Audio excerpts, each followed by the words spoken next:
On कर दिए। अच्छा देख, कुछ ऐसे चलना कि हिले नहीं माइक कैमरा, आराम से। क्या बाबू?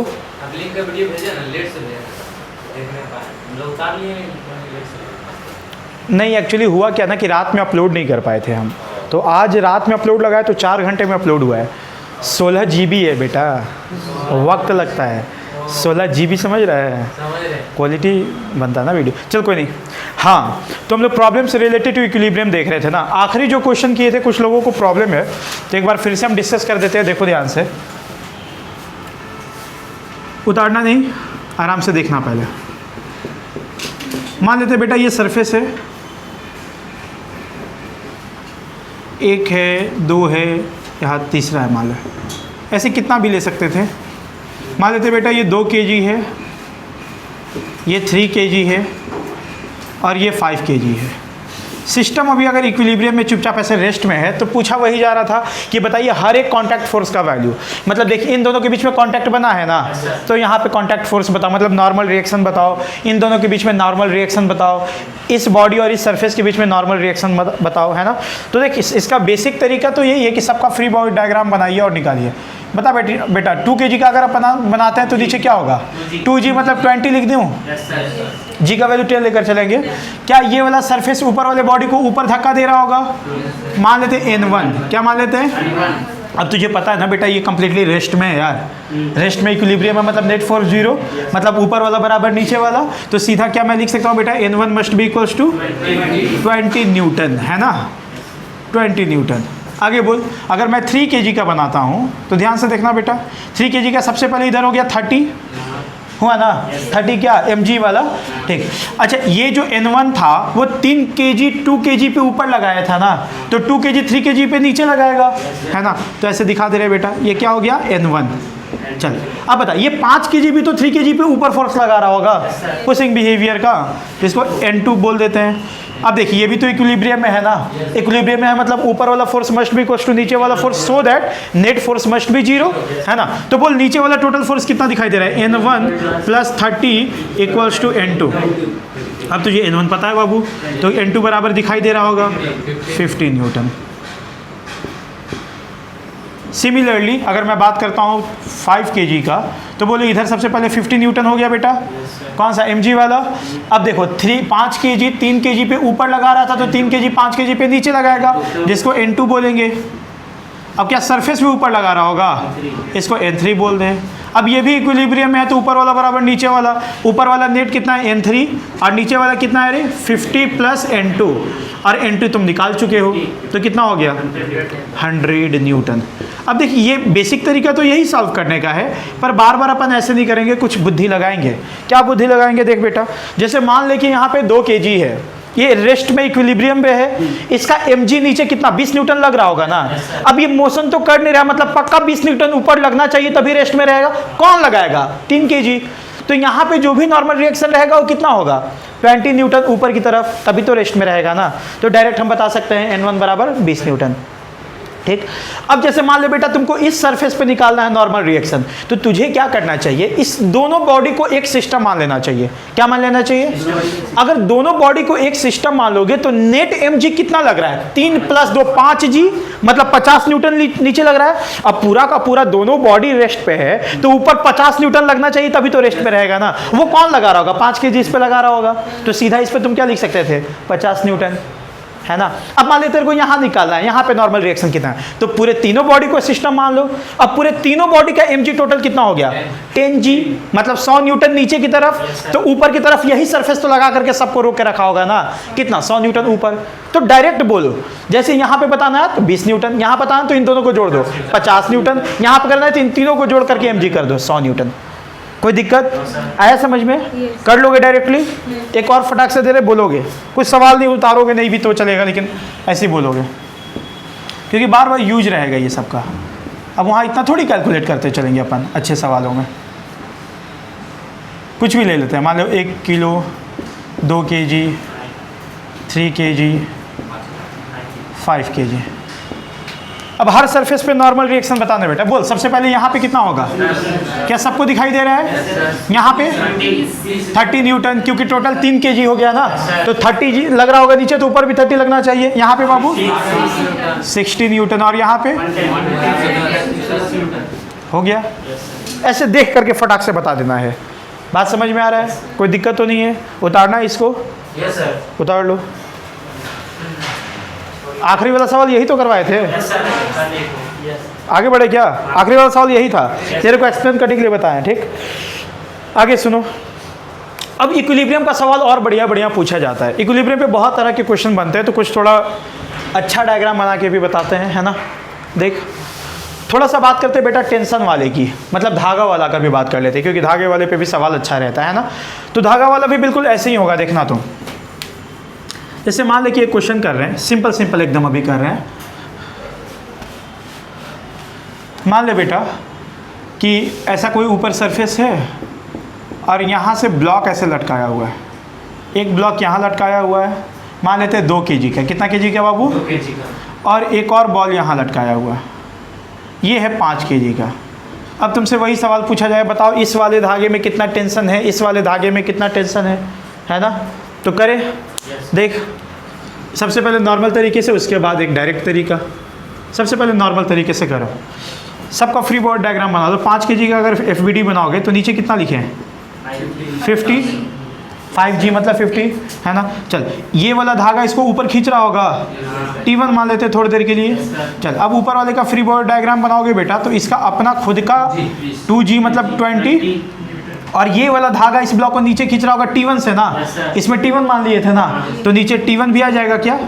अब ये वाला धागा इस ब्लॉक को ऊपर खींचेगा, इसको 2 से मान लो, मान सकते हैं। दोनों इक्विलिब्रियम है बाबू, तो नेट फोर्स दोनों में 0 है, नेट फोर्स दोनों में 0 है, मतलब ऊपर वाला बराबर नीचे वाला दोनों में होना चाहिए। तो यहाँ पे तुझे दिख रहा है बेटा T1 बराबर कितना हो जाएगा?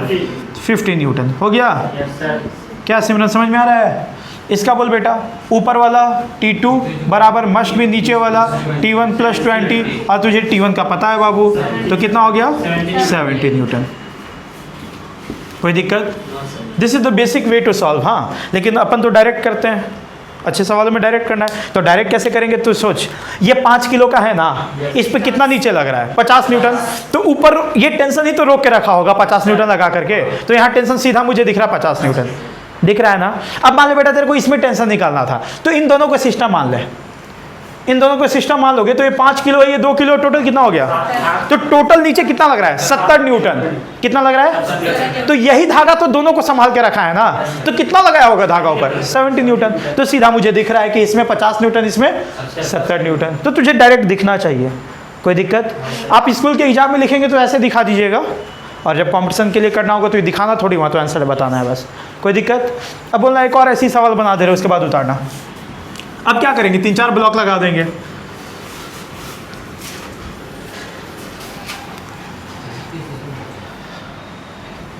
बोलना।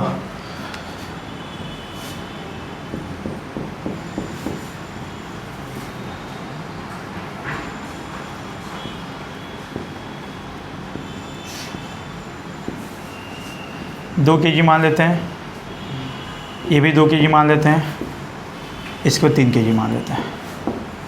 चल बुद्धि लगाओ सब कोई, बोल बेटा ये 20 न्यूटन नीचे लग रहा होगा, तो ये कितना डेवलप किया होगा?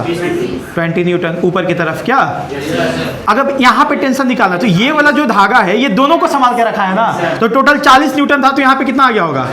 40 न्यूटन। और ये वाला धागा इन तीनों को संभाल के रखा है, तो कितना आ जाएगा?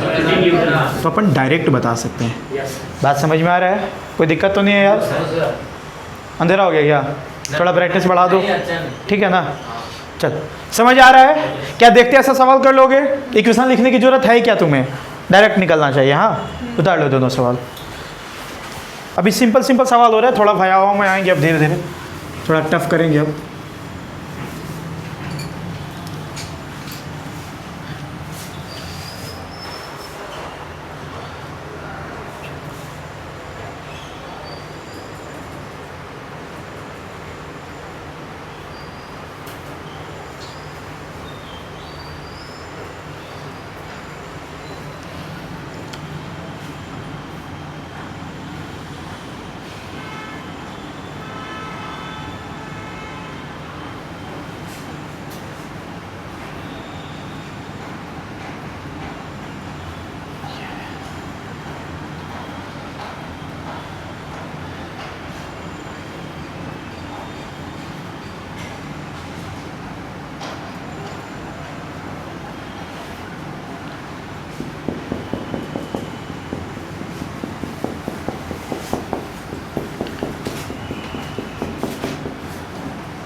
बता दें, उतार लिए।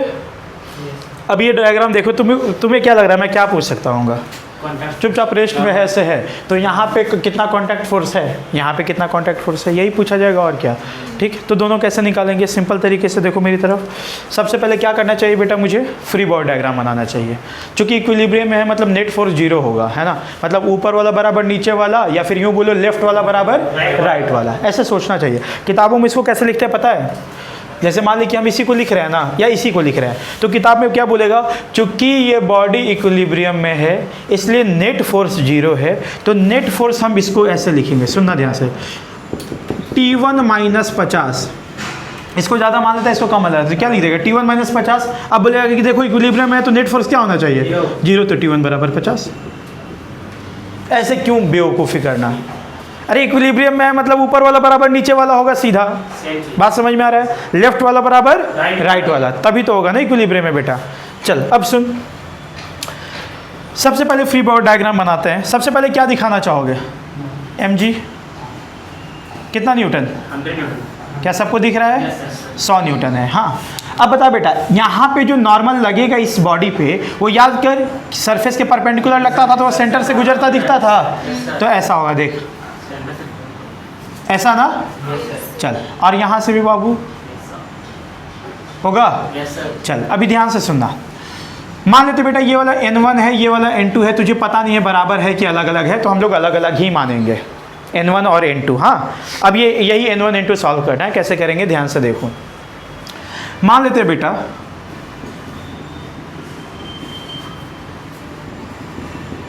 ये एक ही लेवल पे है ना, ये वाला सरफेस पे, ये वाला सरफेस पे। बेटा ये कितना मीटर लिए थे हम? 6 मीटर। तो ये कितना हो गया बाबू? 3 मीटर। क्या ये सबको दिखाई दे रहा है? मैंने रेडियस कितना लिया है? तो ये 5 metre, oh sorry 5 metre, 5 metre. तो 5 मीटर हो गया ये वाला लेंथ, और ये वाला कितना हो गया? 3 मीटर। तो क्या ये वाला लेंथ एंगल बता सकते हो कितना हो जाएगा? 37 डिग्री। सबको दिखाई दे रहा है 37? याद कर 3 के सामने 37 होता था, तो मुझे पता चल गया ये 37 डिग्री है। बात समझ में आया? ये बेटा 37, तो ये भी 37, ये भी 37 ना, बिल्कुल सिमेट्रिकल है, तो ये भी 37। क्या दिखाई दे रहा है? अब सुन, चूंकि ये सिस्टम इक्विलिब्रियम में है तो net force must B equal. इसके बाद ये वाला, ये वाला, अरे ये वाला ट्रायंगल बात करो चाहे ये वाला, दोनों एक ही जैसा तो है। ये 3 है, ये 5 है, ठीक है, समझ में आया ना? अब चूंकि इक्विलिब्रियम है तो नेट फोर्स जीरो करना है, तो एक बार क्या कर लेंगे बेटा, एक्स एक्सिस बना देंगे। इधर एक्स एक्सिस दिखा दे मतलब हॉरिजॉन्टल, और इधर क्या दिखा दे बेटा? वर्टिकल, है ना? अब बोल, नेट फोर्स जीरो है तो हॉरिजॉन्टल में भी नेट फोर्स जीरो है और वर्टिकल में भी। हॉरिजॉन्टल में बात करें बेटा तो लेफ्ट वाला बराबर राइट वाला होना चाहिए। तो बोल लेफ्ट में कितना है? n1 का कंपोनेंट इधर कितना आएगा? आएगा, मान ली इधर अलग से दिखा रहे, देख इधर कितना आएगा? n1 sign 37 degree. साइन 37 का वैल्यू 3/, कोई गलत लिखे है, सही लिखे हैं, ठीक है। सिमिलरली n2 का बोल इस डायरेक्शन में कितना होगा बेटा? n2 साइन 37 डिग्री, तो ये भी इतना ही हो जाएगा क्या? 3/5 n2। ऊपर में अगर बात करते हैं बाबू तो कितना होगा बोल? n1 cos 37 degree, n2 cos 37 degree. तो क्या मैं ऐसे लिख सकता हूँ n1 plus n2 cos 37 degree, और cos 37 डिग्री का वैल्यू? कोई दिक्कत? बात समझ आ रही है? और नीचे में कितना है बेटा? 100 न्यूटन। सही है ना। अब चूंकि इक्विलिब्रियम है तो लेफ्ट वाला बराबर राइट वाला, तो 3/5 n1 बराबर 3/5 n2, मतलब n1 बराबर क्या दिखाई दे रहा है, तो यहाँ से पता चल गया बेटा n1 must be equals to क्या, ऋषि दिख रहा है, इधर वाला बराबर इधर वाला, तो 3/5 कट गया, n1 बराबर n2। अब ऊपर वाले डायरेक्शन की बात कर लूँ, अब n1 n2 बराबर है, थोड़ी देर के लिए दोनों को n मान ले क्या, अगर थोड़ी देर के लिए दोनों को n मान लेंगे तो ये क्या लिख देते 4/5 × 2n, क्या बात समझ में आ रहा है। तो ऊपर कितना हो गया 8/5n हुआ ना, और नीचे कितना है 100, तो क्या लिख देंगे बेटा 8/5n × इक्वल्स टू 100। अब सॉल्व कर देंगे, आंसर आ जाएगा। तो n बराबर कितना आ गया 500/8। अब जो भी हो कितना हो जाएगा, कट जाएगा क्या, नहीं फिर दो बार में हाँ 52.5। तो n1 और n2 दोनों का वैल्यू आ गया क्या, दोनों बराबर था, इसका आंसर हो गया 52.5 न्यूटन।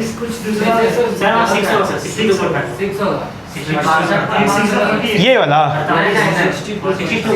8 बार 5 बार में कटा था 40, ओ सॉरी कितना हो जाएगा देखता हूँ 62 पॉइंट, हाँ ठीक 62.5।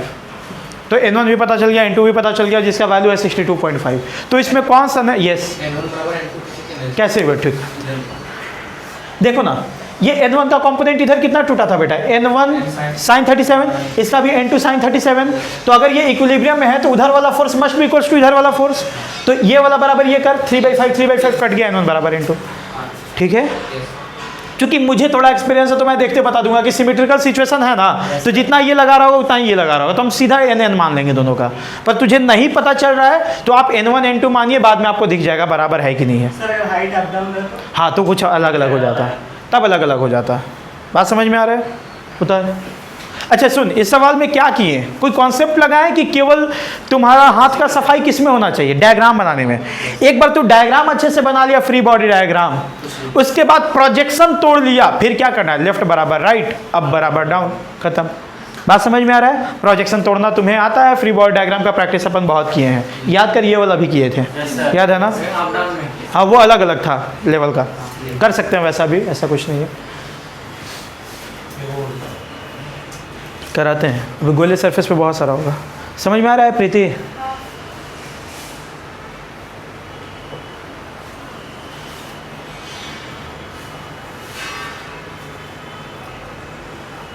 क्या सिमरन तुमको भी मन कर रहा हो घर भाग जाए आप सब, चलिए यही तो। सर वो 4/5 को 53 का वो किया ना।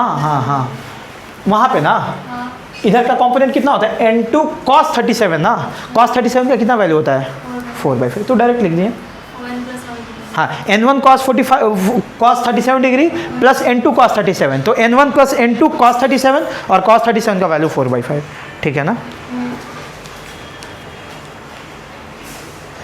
देखो हम चाहते ना तो यहाँ पे ऐसे लिख सकते थे n1 cos 37 plus n2 cos, पर ऐसे लिखने से ना तुम्हारा आदत हो जाएगा। तुम कोशिश करो कि जितना जल्दी दिमाग में सॉल्व हो और आगे बढ़े, है ना। बहुत ज़्यादा लिखने पे जोर मत देना, दिमाग चलाओ ताकि जल्दी जल्दी सवाल बने, क्योंकि अच्छे सवालों में तुम कितना लिखते रहोगे, बहुत कैलकुलेशन होता है।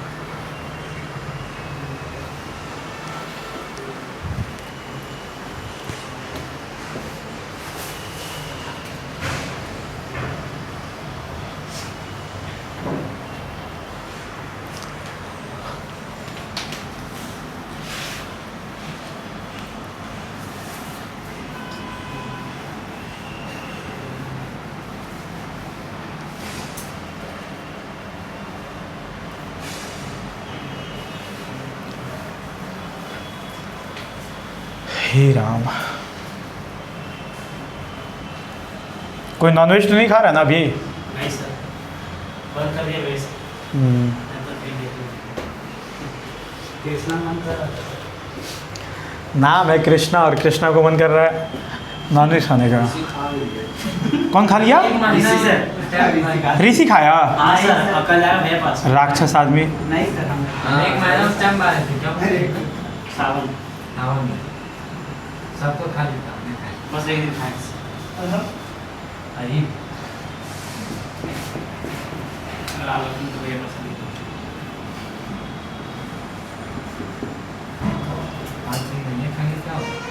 वही तो गिरते में रखा है थोड़ी सी।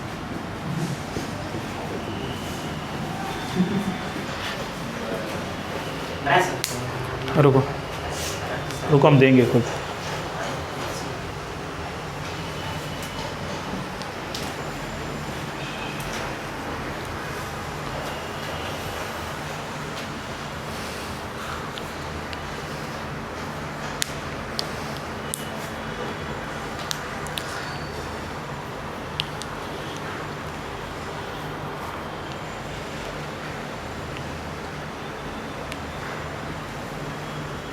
हो गया सबका?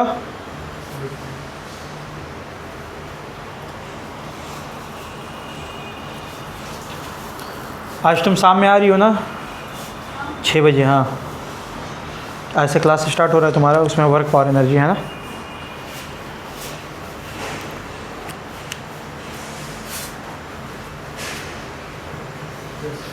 हो गया? आओ इस सवाल को देखो, तुझे भी पता है क्या पूछा जा सकता है यहाँ पे।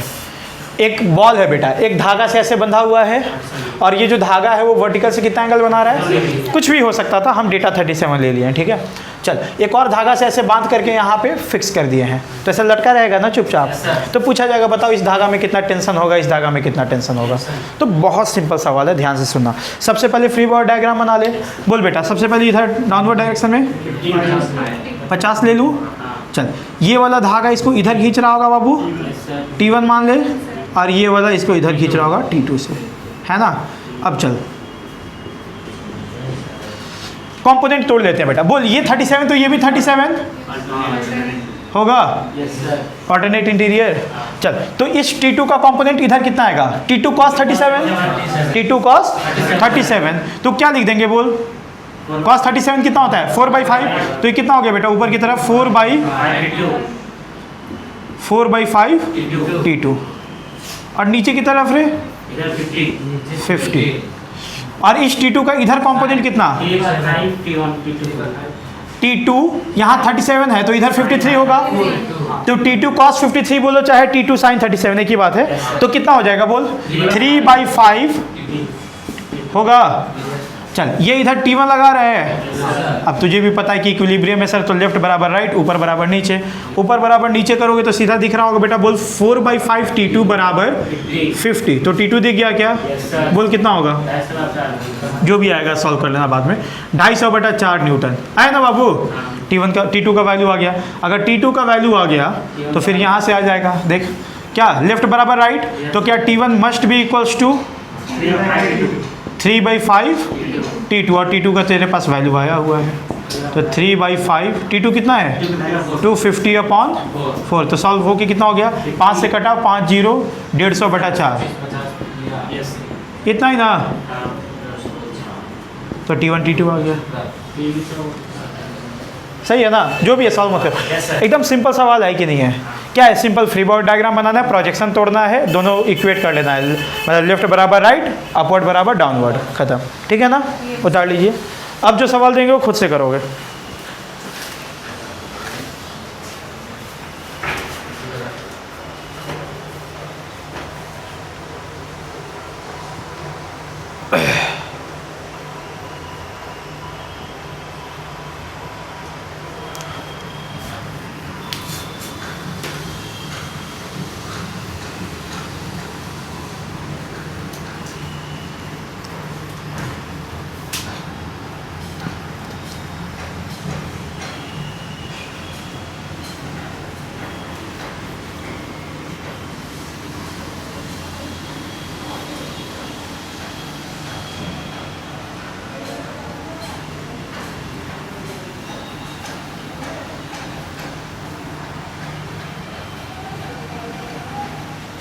थोड़ा डायग्राम बड़ा बनाएंगे, देख के डरना नहीं, नॉर्मल कॉन्सेप्ट है एकदम।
कुछ नहीं किया, बेकार का हम डायग्राम बड़ा बनाया है, कॉन्सेप्ट कुछ नहीं है, नॉर्मल तरीके से बनाओगे सॉल्व हो जाएगा। सब ट्राई करो खुद से इस बार। निकालना क्या है सर?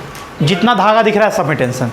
एक यहाँ धागा दिख रहा है बेटा, यहाँ टेंशन, यहाँ धागा दिख रहा है, यहाँ टेंशन, यहाँ धागा दिख रहा है, सब टेंशन। हाँ एंगल बता दे रहे हैं, एंगल बता दे रहे हैं। ये मान लेते हैं 53 डिग्री है, ये मान लेते हैं 37 डिग्री। कुछ भी लो, कहीं भी लो, उससे क्या मतलब है? वो तो तुम ना नाम देते हो किसको T20। तुझे बस ये बताना है कि यहाँ पे टेंशन कितना है, तू क्या नाम दे रहा है मुझे नहीं पता। ट्राई करो सब कुछ, बढ़िया सवाल है एकदम।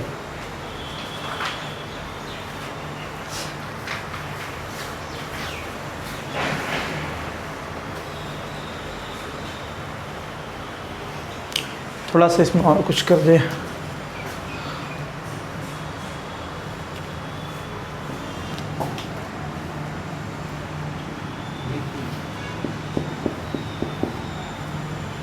अब ठीक है।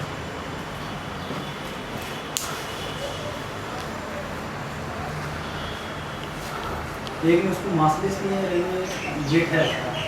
व्हाट? लेकिन मासलेस हाँ मासलेस बॉल है वो, सब मास का मतलब तुम जब MG यहाँ पे नहीं लगा सकते हो, बस बाकी सब कुछ लगाओ।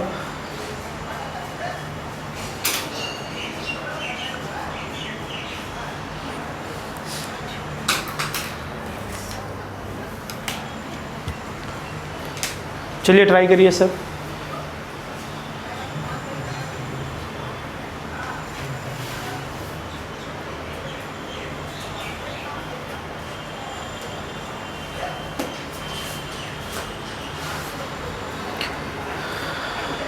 देखो यहाँ से स्टार्ट करोगे तुम, सारा आंसर आते जाएगा।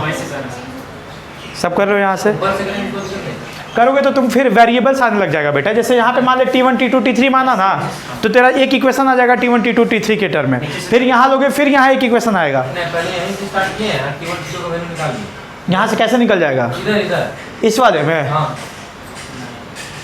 हाँ इसमें आ जाएगा, बिल्कुल हाँ। आ सकता है।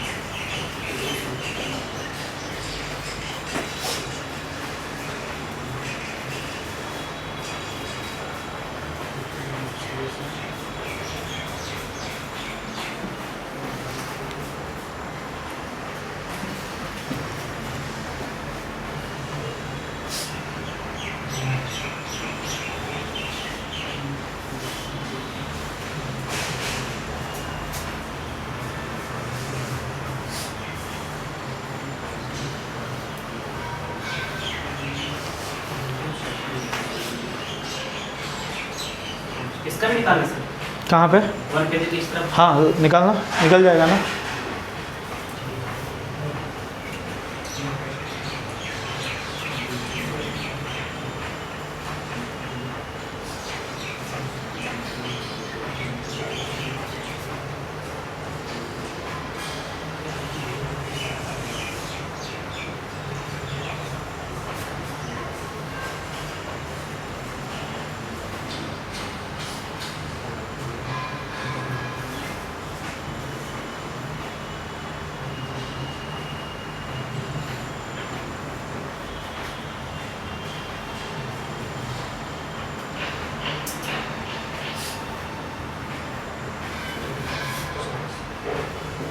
इसको सब खुद से करोगे, हम बताएंगे नहीं ये।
आ गया, ये मतलब करो।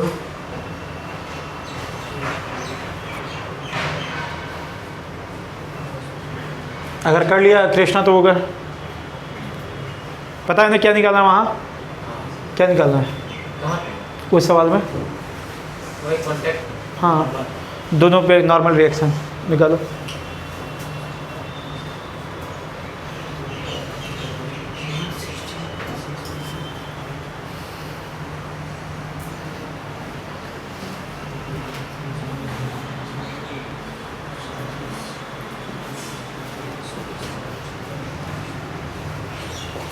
सवाल देना नहीं चाहिए था, ये कॉन्सेप्ट सिंपल है पर कैलकुलेशन बहुत है। हाँ वो सब एक्यूरेट नहीं आ रहा है।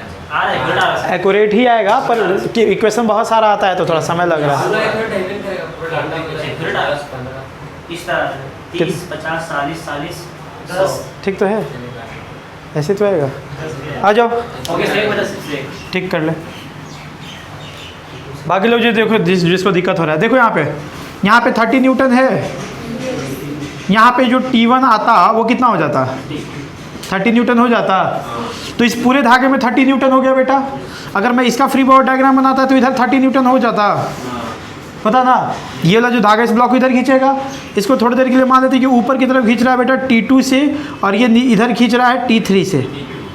इसका इक्विलिब्रियम करते तो बता मेरे को, ये 53 तो ये भी 53 होता, तो इस 30 का इधर कितना था, 30 cos 53 डिग्री कितना होता है, 30 cos 53 डिग्री मतलब बेटा 3/5, यही ना, क्या बोली 4/5, ठीक। बराबर T2 होना चाहिए, तो क्या T2 आ गया 90/5, कितना हो जाएगा ये, हाँ 18 न्यूटन। तो T2 आ गया बेटा। सिमिलरली अगर हॉरिजॉन्टल डायरेक्शन में समझ में नहीं आ रहा है, ये सर केजी 1 केजी दिया जो। अरे वो छूट गया, हाँ सॉरी इधर 10 भी है यार, यस सर तो कहाँ आ जाएगा 10 यहाँ पे ना, जुड़ जाएगा। हाँ तो कितना आंसर आ जाता, 28 न्यूटन ना। ये कटने पे कितना आ रहा है, 18 + 10 28 आता, हाँ 28 न्यूटन हो गया, ठीक। अब T2 आ गया 28 न्यूटन बेटा T3 के लिए, हॉरिजॉन्टल डायरेक्शन में नेट फॉर 0, मतलब T3 बराबर 30 का इधर कंपोनेंट कितना आता, 30 sin 53, तो क्या लिखते बेटा 30 sin 53 मतलब 4/5 must be equals to T3, तो क्या T3 यहाँ से आ गया कितना, 24 न्यूटन। समझ में आ रहा है, तो इसका टेंशन पता चल गया, इसका पता चल गया, अब इसका एक बार पता चल गया बेटा, तो इन दोनों का नहीं निकल जाएगा। इसका फ्री बॉडी डायग्राम बनाते तो इधर कितना 20 लिखते mg वाला, और T2 इधर कितना लगा रहा था 28 न्यूटन, क्योंकि ये जो धागा इस ब्लॉक को अब नीचे खींचेगा ना, तो 28 न्यूटन नीचे हो गया, 20 न्यूटन mg वाला हो गया, ठीक। इधर कुछ मान लो बाबू, क्या मान ले, T4 मान ले, इधर T5 मान ले। देखिए ये 53 तो ये 53, यस सर तो इसका एक कंपोनेंट कितना हो जाता है T5, अच्छा ऊपर देख पहले, T5 sin 53 डिग्री, तो क्या लिखते बेटा T5 sin 53 मतलब 4/5 ना, sin 53 4/5 ना, 4/5 इक्वल्स टू नीचे वाले कितना 20 + 28, तो देख आ गया T5 बराबर, ये कितना हो गया बेटा 48 ना, और 6 से का 48 था, 4 से कितना मालूम करता 12 25 60, यस 60 न्यूटन बिल्कुल। तो T5 आ गया 60 न्यूटन। अब यहाँ से हॉरिजॉन्टल डायरेक्शन में कंपेयर कर लेते तो कितना हो जाएगा T5 cos 53, T5 cos 53 मतलब बेटा 3/5 बराबर T4, तो T4 दिख रहा है 3/5 T5, तो 3/5 T5 कितना था रे 60, तो कितना हो गया ये 36 न्यूटन। अब इसका 36 न्यूटन पता चल गया, यहाँ पे कितना 1 किलो है बेटा, mg है, तो यहाँ कितना लग जाता 10 न्यूटन। सबसे पहले अगर 10 न्यूटन तो इधर तेरे को पता है ये तो मासलेस है, mg तो लगाने नहीं हो, इधर कुछ और T6 मान लेते हैं, ऊपर नीचे करके सॉल्व कर देते हैं। समझ में आ रहा है, तो कोई टफ कॉन्सेप्ट नहीं, हर पॉइंट पे क्या करना है, इक्विलिब्रियम स्टैब्लिश कर दो, left equals to right, up equals to down. हाँ अब तो थोड़ा प्रैक्टिस क्या है इसमें, हम कर क्या रहे हैं, केवल प्रोजेक्शन तोड़ रहे हैं, है कि नहीं, बस प्रोजेक्शन ही तो है, कहीं एक भी छूट गया तो गड़बड़ हो जाएगी। जैसे मेरे से यहाँ 10 छूट रहा था तो सब गलत आंसर हो जाएगा, है ना। हालांकि इतना लंबा चौड़ा नहीं देता है, ये प्रैक्टिस करने के लिए हम एक ही में दे दिए, यस कोई बात नहीं। चलेगा। हो जाएगा ना, कर लोगे ना, खुद से प्रैक्टिस करना। अब क्या है, हम चाहें तो इसमें 20 ब्लॉक लगा दे ऐसा। अब इसको लेकर के फिर यहाँ एक पुल्ली जोड़ देते हैं, नीचे लटका देते, इधर लटका देते, और क्या है, कितना हो रहा है? हर जगह तो एक ही चीज़ है। 1 किलो ब्लॉक 50 लगेगा ना? 1 किलो वाला ब्लॉक पे ना, हाँ, तो यहाँ पे 10 लगता तो यहाँ पे कितना हो जाता, 10 न्यूटन। तो नीचे अब इसका अगर फ्री बॉडी डायग्राम बनाता बेटा, तो नीचे 10 दिखाता, इधर T4 दिखाता, इधर T6 मान लेते हैं। ऊपर तो है। तो ऊपर है vertical इसका कंपोनेंट नहीं, इसके ऊपर ऐसा नहीं है, इसका इधर कंपोनेंट तोड़ता, इसका नीचे लेता, तो T पता है तो इधर वाला आ जाता, ये वाला T6 आ जाता तेरा। Yes। और इसका तो पहले से तेरे को पता है, आंसर हो जाएगा। बात समझ में आ रही है? ट्राई करिए इसको खुद से 1-2 बार। चल अब ये सवाल को देखो, बन गया क्या तेरे से? नहीं बनाइए। ट्राई करिए इसको, ट्राई करोगे कि मैं बताऊं? ट्राई योरसेल्फ, बहुत सिंपल सवाल है। फ्री बॉडी डायग्राम बना लो 1 नंबर, उसके बाद बन जाएगा। इसे इसको उतारे नहीं। उतारना भी नहीं है इसको, उतारे नहीं है, रट्टू तोता। ट्राई करिएगा घर पे ना। यस, ठीक है बना। हाँ, कुछ नया कॉन्सेप्ट नहीं है ना बेटा, फिगर बना लिया था ना। यस।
बन गया आंसर?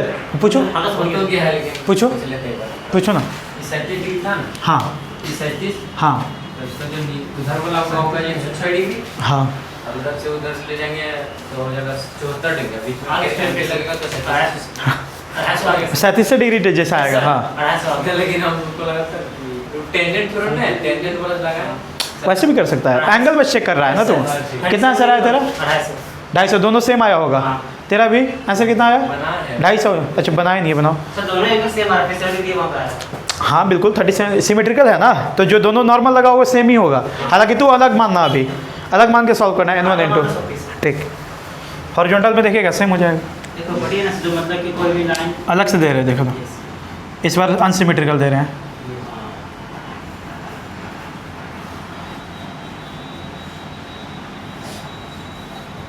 तो 10 का सर्कल का प्रॉपर्टी लगा रहे हैं। हाँ बेटा, 10 का सर्कल का प्रॉपर्टी लगा रहे हैं। हाँ हाँ, टेंजेंट जो टाइप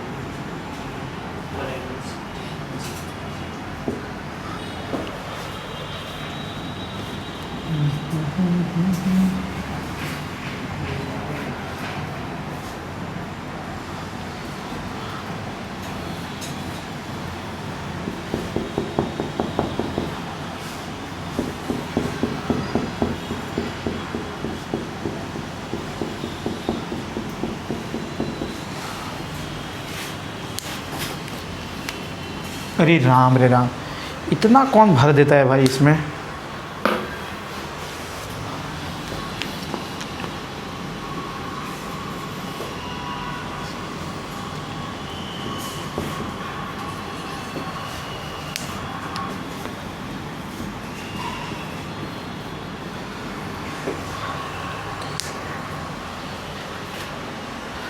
बन गया तेरा?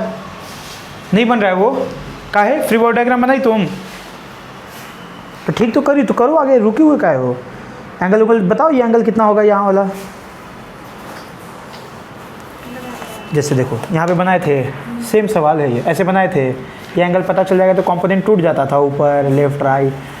अगर ये तुम बना लो इधर, सबसे पहले तो डायरेक्शन, ये वाला जो सरफेस है इसको इधर धक्का दे रहा है ना, ऐसे दिखाओगे ना फर्स्ट। जी सर, वो तो नॉर्मल कर लिया। ठीक है, अब सुन, तेरे को ये एंगल पता चल जाएगा तो सॉल्व नहीं हो जाएगा। यस सर सेंटर से कोई पास होगा लाइन, तो बीच से पास होगा कि नहीं होगा? नहीं होगा इस बार, देखते हैं सर। इस बार नहीं होगा, कोई दिक्कत नहीं है, हाँ तो वो कैसे? तभी बनेगा। सुनो, अब ये वाला एंगल किसी तरह पता चल जाएगा तो काम चल जाएगा ना, ये वाला एंगल और ये वाला एंगल, फिर कंपोनेंट टूटने लगेगा कि नहीं टूटने लगेगा। अब ये कैसे पता करोगे, तुमको सोचना है बेटा। ये देख 90 डिग्री होगा ना इसके, ये 37 तो ये कितना होगा 53 होगा। ये अगर 53 होगा, ये 90 है तो ये कितना होना चाहिए 37, तो ये भी कितना हो गया, तो ये 37 डिग्री और ये भी 37 डिग्री सिमेट्रिकल है। तो अब देख इस डायरेक्शन में इधर कितना होता है n2 cos 37, n1 cos 37, इसका इधर कितना होता है n2 sin 37, इधर n1 sin 37, तो n1 इधर वाला बराबर इधर वाला, तो n1 तो एक करोगे तब ना, तो रुक गई है।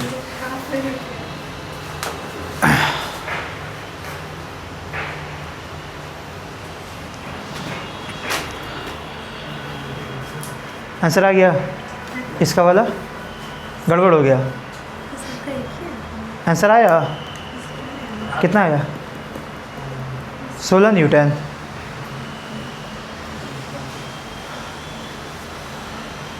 किससे किससे बन गया ये वाला,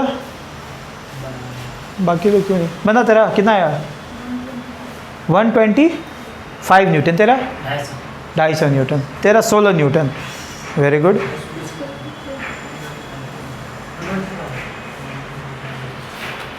बेटा तू 20 ले ली है क्या रे, इसको 20 किलो है ना, तो mg 20 इंटू जी मतलब 20 इंटू 10 200 लगेगा ना यहाँ, तो तेरे ये हिसाब से 160 आंसर आ रहा है। तब अभी भी सही है कि गलत है पता नहीं।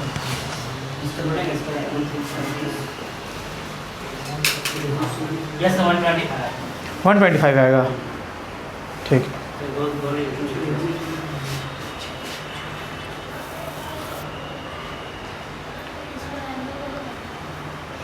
देखो सब कुछ दिया हुआ है, ये 37 दिया हुआ है, ये 90 डिग्री हम बोले हुए हैं। अब ट्राई करो।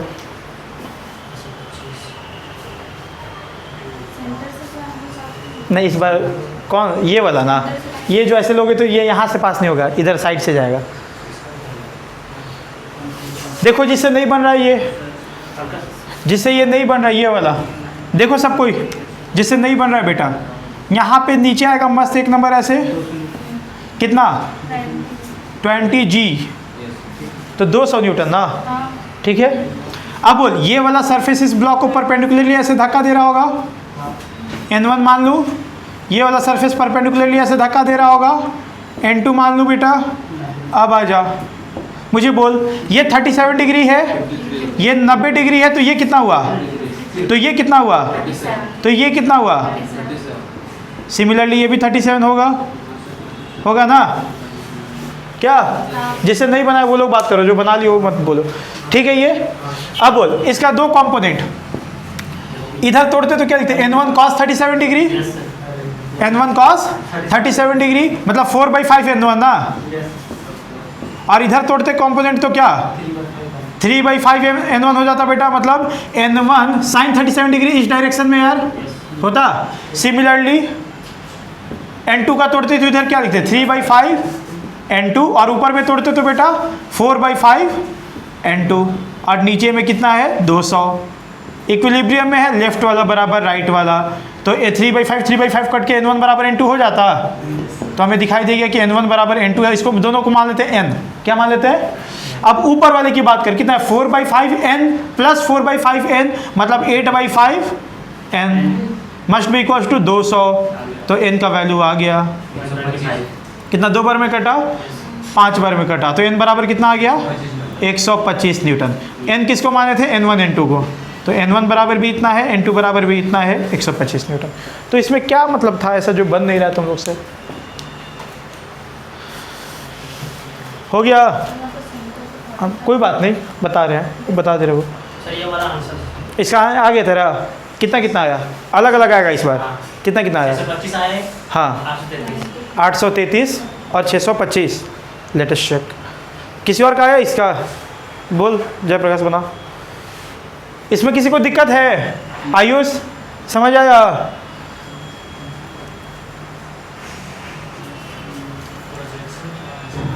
सर लास्ट यहाँ पे अबे n1 का इधर कितना होता है, n1 cos 37, ये कैसे आया देखो ना, ये 37 डिग्री था, ये ऐसे गया है परपेंडिकुलरली बेटा, तो ये 37 तो ये 53, तभी ना 90 होगा। ये 53, ये 90 डिग्री है, तो ये दोनों मिल करके 90 होने चाहिए थे। तो ये 53 तो ये 37 होगा, ये 37 तो ये 37, वर्टिकली अपोजिट।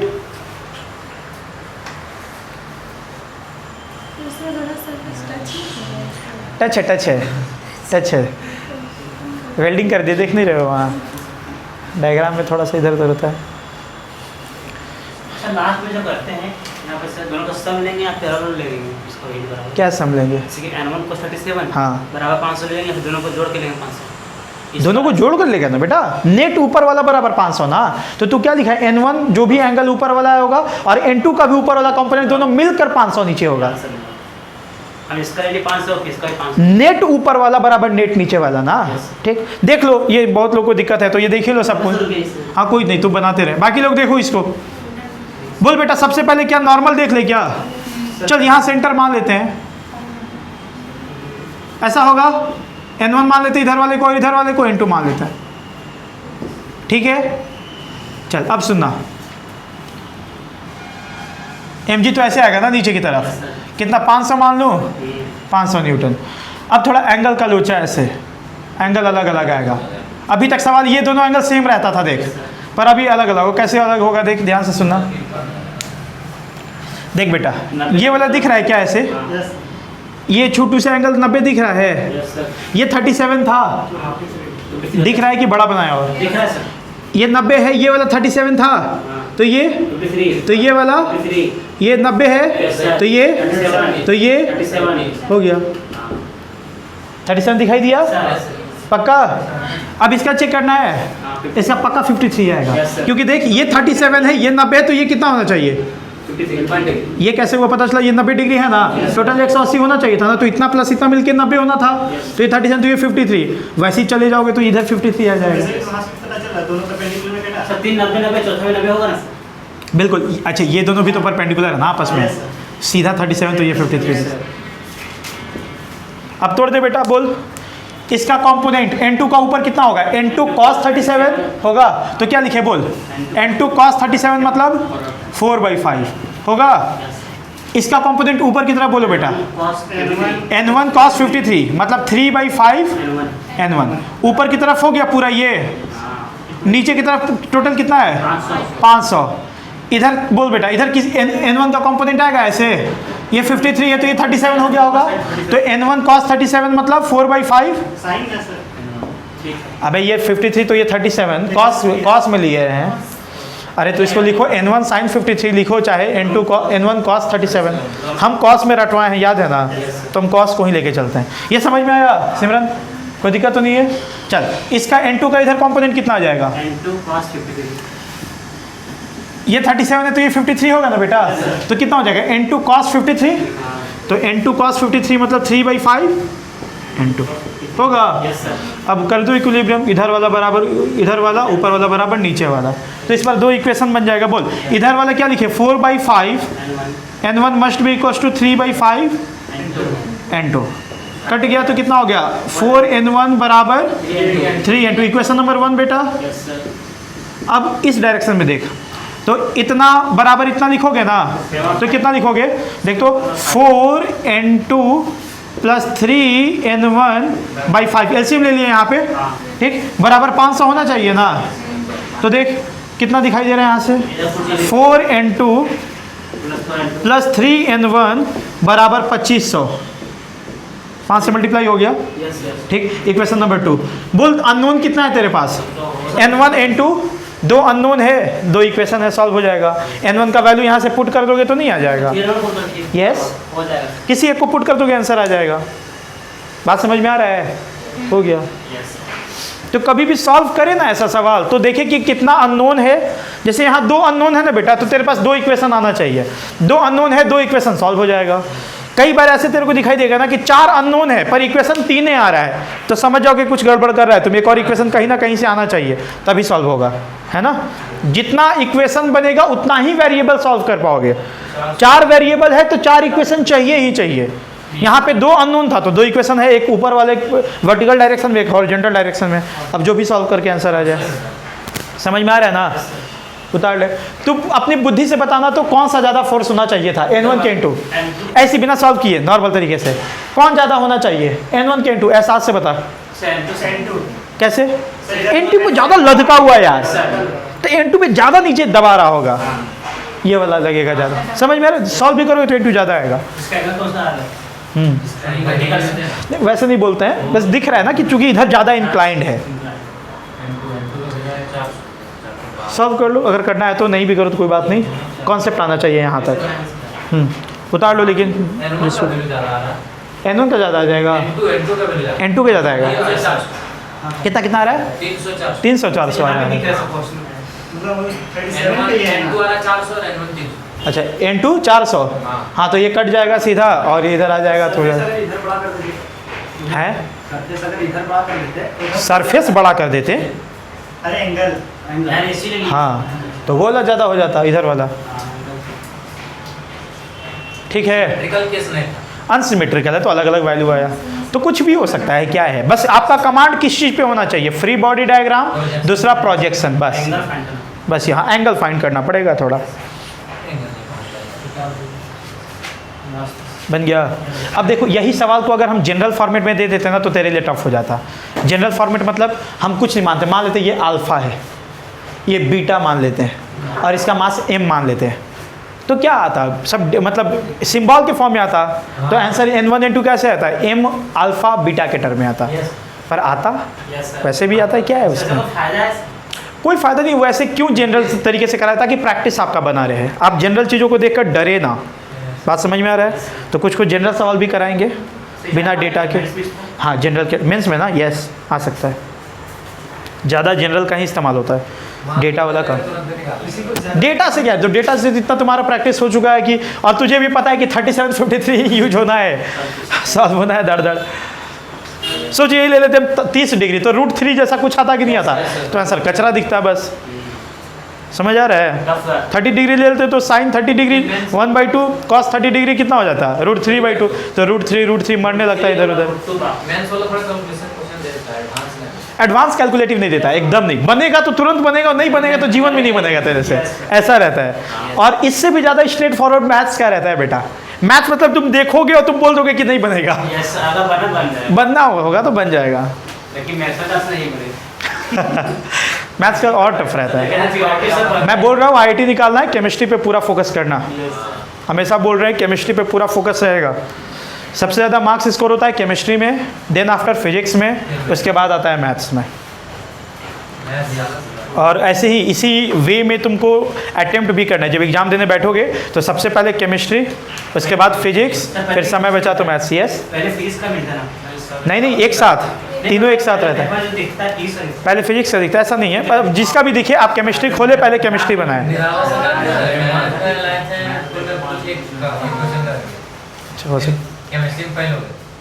अच्छा जनरली जिसका मैथ्स बहुत अच्छा होता है ना, वो केमिस्ट्री में थोड़ा ब्राइटनेस बढ़ा देना जब ओवरऑल नंबर का रैंकिंग होता है फिर ओवरऑल सबका मिला के नेट। तो वही है बात, यू आर नॉट रिक्वायर्ड कि आपको ना टफ सवाल बना के मार्क्स लाना है, आपको सवाल बना के मार्क्स लाना है, चाहे आसान बनाइए चाहे टफ। तो कोशिश क्या करना होता है एग्जाम में बेटा, आसान सवाल को पहले सेलेक्ट करें। सर किसी एक में कम आया, किसी में ज़्यादा आ गया, मतलब ये परसेंटाइल सर नीचे ले जाता है, उससे कोई फ़र्क नहीं पड़ता है, टोटल ओवरऑल से तुमको मतलब है। अब मान ले कि तेरा रैंक और उसका रैंक सेम आ गया, ठीक, तो फिर देखा जाएगा कि किस, मान ले कि मार्क्स सेम है, परसेंटाइल सेम है, तब किसका रैंक ज़्यादा करा जाए, तो फिर प्रायोरिटी लिया जाता है। नहीं सर वो नहीं बोल रहा, वो बोल रहा है ना फिजिक्स में अगर कम आ गया, केमिस्ट्री मैथ्स में ज़्यादा आ गया तो ओवरऑल नीचे चले जाएगा ना परसेंटाइल, वो बोल रहा है। 2 सब्जेक्ट में अच्छा आ गया, तीसरा में थोड़ा कम आ गया, नीचे ले जाता है वो। ठीक है, लेकिन मतलब आपका ओवरऑल वहाँ पे मेजर करा जाता है। नहीं ऐसा नहीं है, खास करके IIT के लिए बोल रहे हैं। IIT के लिए आपको कोई भी, अगर आपका 2 सब्जेक्ट बहुत अच्छा है, मेंस में होता है, एडवांस में तो सब्जेक्ट है नहीं एक ही साथ पेपर मिलता है, उसका भी ओवरऑल है, एक ही साथ पेपर मिलता है उसका भी ओवरऑल। जो अच्छा गया है ना, कोई भी 2 सब्जेक्ट अगर बहुत अच्छा है तो तुम ला सकते हो। जिसका मैथ अच्छा हो वो रैंक लाएगा। हाँ, जिसका मैथ्स अगर अच्छा हो, लेकिन केमिस्ट्री फिजिक्स अच्छा रहेगा तभी तो स्कोर कर पाएगा पहले वो। देख अगर एक सब्जेक्ट अच्छा है, 2 सब्जेक्ट खराब है तो तुम्हारा चांस नहीं बनता है। 2 सब्जेक्ट अगर अच्छा है, देख अगर जिसका मैथ्स अच्छा है ना, उसका फिजिक्स अच्छा रहता ही है। वो बात भी है। समझ में आया? डालना इसका था। फिजिकल का मैक्सिमम जिसका मैथ्स बहुत अच्छा है, देखोगे केमिस्ट्री उसका गड़बड़ है। यस बायो वाले जो नीट वाले रहते हैं उनका केमिस्ट्री अच्छा रहता है, बायो अच्छा रहता है, Physics क्योंकि फिजिक्स में वो लोग का बेड़ा गर्क रहता है, मैथ्स कुछ पढ़ा नहीं रहता है, इंटीग्रेशन डिफरेंशिएशन देख के डरता है वो लोग, है ना। तो मैं यही बोल रहा हूँ कि केमिस्ट्री पे कमांड करना, रिजल्ट श्योर है, केमिस्ट्री पे पूरा करना और फिजिक्स पे। मैथ्स का तो पता नहीं बनता है नहीं बनता है। और फिजिक्स में भी या केमिस्ट्री में भी बेटा क्या करना है ना कि आप अब 9th-10th में नहीं है कि लाइक तुमको सब पढ़ के जाना है, सब पढ़ के नहीं जाना होता है। जेई एडवांस निकालने के लिए सब नहीं पढ़ना है, पर जो पढ़ना है 11 बहुत अच्छे से पढ़ना है। जैसे बता रहे हैं, एक रोटेशन चैप्टर के बारे में बात करते हैं ना, रोटेशन इज लाइक 3 महीना भी पढ़ा सकते हैं हम लोग, 4 महीना भी हम पढ़ा सकते हैं, बहुत मज़ा भी तेरे को आएगा, सवाल भी बनेगा, सब होगा। बट एग्जाम में जब सवाल पूछेगा यू आर नॉट श्योर कि तो बना ही लेगा। इजी पूछा सर हार्ड चैप्टर से। हाँ, हार्ड चैप्टर से कभी कभी इजी पूछ देता है, लेकिन मोस्टली अब क्या देखा जा रहा है, जो टफेस्ट चैप्टर जैसे इलेक्ट्रोस्टैटिक्स हो गया, ये भी तो देखना होता है ना बेटा कि पैटर्न कैसा है। अब तो देखेगा ना, इलेक्ट्रोस्टैटिक्स में हम लोग 2 से ढाई महीना पढ़ाते हैं, मतलब इवन पास आउट बैच में हम करीब करीब पढ़ाएंगे लोगों को 1.5 से 2 महीना, इतना ज़्यादा इलेक्ट्रोस्टैटिक्स होता है। लेकिन इलेक्ट्रोस्टैटिक्स से भी सवाल ही नहीं पूछता है, बहुत कम पूछता है, तो क्यों उतना समय दें, उतना क्यों समय दें, पढ़ाएंगे पर उसमें बहुत ज़्यादा एकदम दिल लगा के नहीं बैठ जाना है ना। किस पे दिल लगाना है, ऐसे चैप्टर्स पे जिस पे श्योर हो कि तुमसे क्वेश्चन बन जाएगा और आता ही है। जैसे थर्मोडाइनमिक्स है, इलास्टिसिटी एक चैप्टर 11th में ही, ठीक है, तुम्हारे एनसीईआरटी में लिखा रहता है उसको प्रॉपर्टीज ऑफ मैटर करके। तो मेंस में 11th और 12th का कंप्लीट सिलेबस होता है। हाँ, सिलेबस पूरा रहता है। अब इलास्टिसिटी बेटा मान ले 2 लेक्चर का चैप्टर है, मात्र 2 लेक्चर हम पढ़ाएंगे और चैप्टर खत्म हो जाएगा, और उससे तू श्योर है कि एक सवाल आता है और बन जाएगा, इतना आसान रहता है।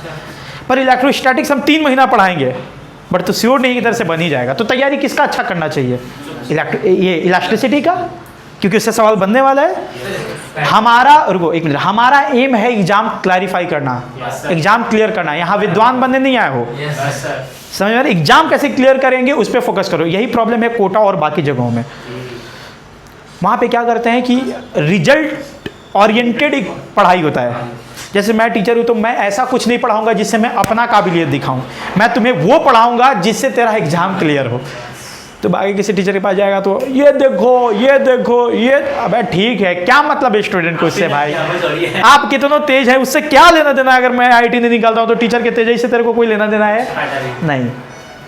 तो अच्छा टीचर वो है जो तुम्हारे रिजल्ट को ओरिएंट करके पढ़ा रहा है, रिजल्ट कैसे आ जाए बस। जैसे बहुत सारा है, अब जैसे इसी में हम पढ़ाएंगे लॉज ऑफ मोशन, बहुत सारे ऐसे सवाल हैं जो बहुत अच्छे हैं बट तुम्हारे काम का नहीं है। कई बार क्या होगा कि हम काबिल बनने के चक्कर में दिखाएंगे, देखो यार ऐसा सवाल है, देखो इरोडो का सवाल है, तो तुम अरे क्या मस्त टीचर है, इरोडो का सवाल। अबे तेरे को कोई मतलब है उससे तो मेरा तेज ही हुआ ना कि इरोडो का सवाल बना ले रहे हैं, पर वैसा सवाल पूछता नहीं है मेंस में, तो क्यों पढ़ोगे फालतू में तुम। आज समझ में आ रहा है ना, बड़े आगे। यस, स्पेसिफिक होता है कि इसी बुक से क्वेश्चन ऐसा कुछ नहीं है, कोई book is not defined for IIT and medical. Book तो सिंपल तुमको सिलेबस बताने के लिए होता है, बुक से खाली सिलेबस देख सकते हो और कुछ नहीं। बाकी तुमको पढ़ना किससे चाहिए, टीचर से। केवल टीचर का कॉपी देखो और कुछ नहीं। और बुक देखना है तो न्यूमेरिकल सॉल्व करने के लिए किताब में कितना ही लिख देगा यार, किताब को बहुत सारा चीज़ गलत दिखा देंगे तेरे को, हम बहुत सारा चीज़ गलत दिखा देंगे और बहुत गलत तरीके से सॉल्व करते दिखा देंगे तेरे को, नहीं करना है वो सब, कन्फ्यूजन होता है वो अलग। चल और सवाल करते हैं इसी पे, इक्विलिब्रियम पे ही। अब बस हम बुद्धि लगा करके नया नया स्ट्रक्चर देंगे और कुछ नहीं है। बाकी तुमको सवाल सॉल्व करने आ गया है, क्या करना है, नेट फॉर जीरो, मतलब हॉरिजॉन्टल में लेफ्ट बराबर राइट और वर्टिकल में अप बराबर डाउन। आंसर मेन कॉन्सेप्ट क्या है बेटा, फ्री बॉडी डायग्राम बनाना। बात समझ में आ रहा है। तो एक और सवाल दे देते हैं टेंशन वाला, देखो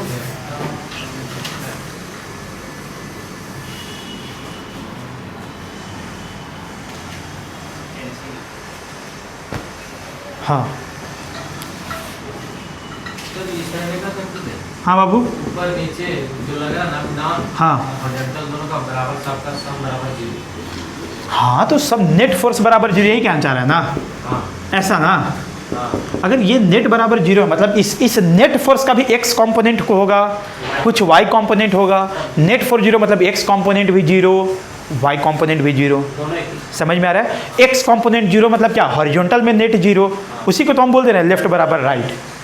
समझ आ रहा है। जैसे नेट फोर्स 0 हुआ ना बाबू, नेट फोर्स जीरो है ना। नेट फोर्स जीरो कहने का क्या मतलब कि इसका एक्स कंपोनेंट भी जीरो होना चाहिए और वाई कंपोनेंट। तो इसका एक्स कंपोनेंट मतलब क्या, हॉरिजॉन्टल में नेट जीरो होना चाहिए। हॉरिजॉन्टल में नेट जीरो कहने का क्या मतलब है, लेफ्ट बराबर राइट।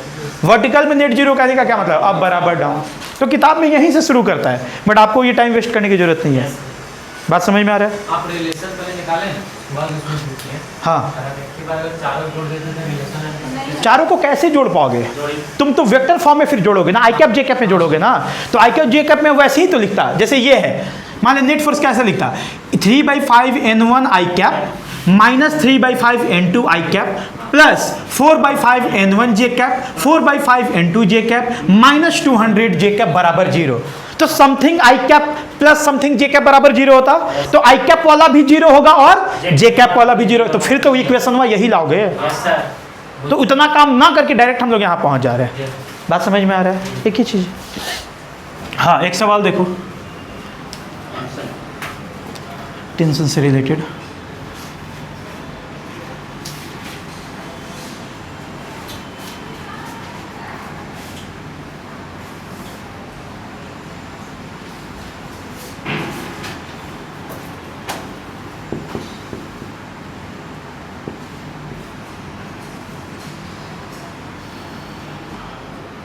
साठ किलो का लेबर है कोई,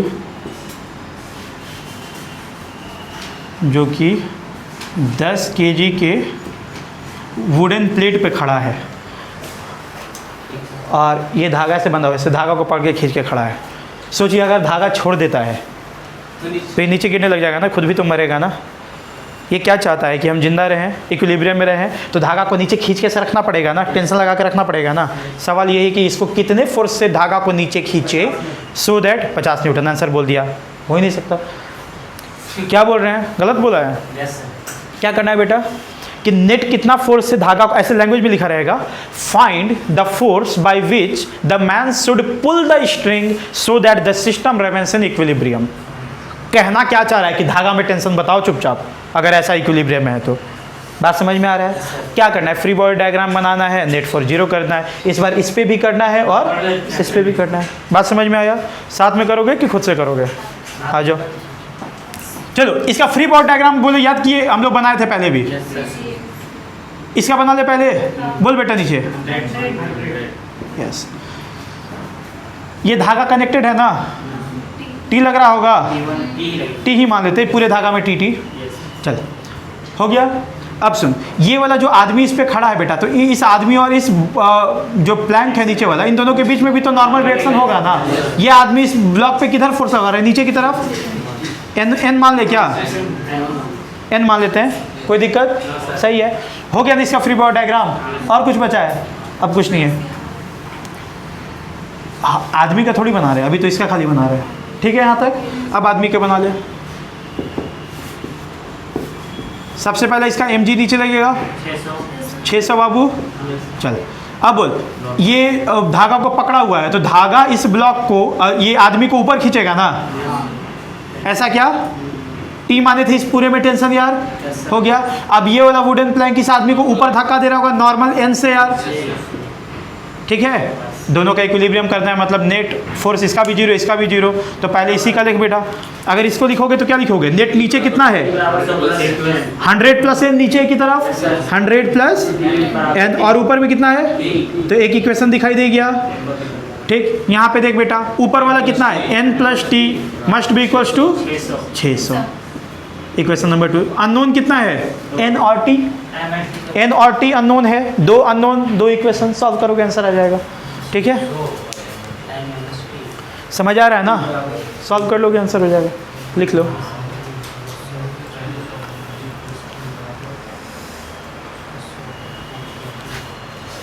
समझ में आया? हाँ, जो भी है, n बराबर वहाँ से क्या पुट करते हैं, 600 माइनस टी, तो 600 माइनस टी, तो 2t बराबर 700, तो t बराबर 350 होगा। सॉल्व कर देंगे, t बराबर आ गया 350 न्यूटन। नहीं, हाँ n 250 आ सकता है, तो n का वैल्यू ये t पुट कर देगा 350, तो इधर चला जाएगा, तो कितना हो गया। इसका मतलब क्या समझा बेटा कि जो आदमी है उसमें कितना फोर्स लगाना पड़ेगा धागे पे कि वो रेस्ट पे रहे? 350 न्यूटन से खींच के रखना पड़ेगा, तब रेस्ट पे रहेगा वो, है ना? क्योंकि मास डिफरेंट है क्योंकि मास डिफरेंट है तो वो नहीं हो पाएगा उसमें। क्या? नीचे ऊपर जाएगा। हाँ उधर ये सो नीचे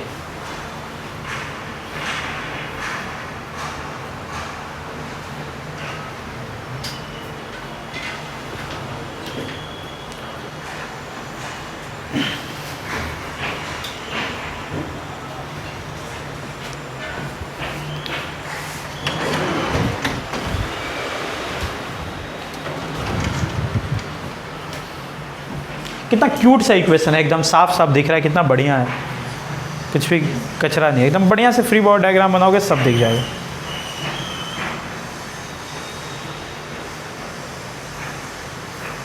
अरे समझ में यस ऋषि?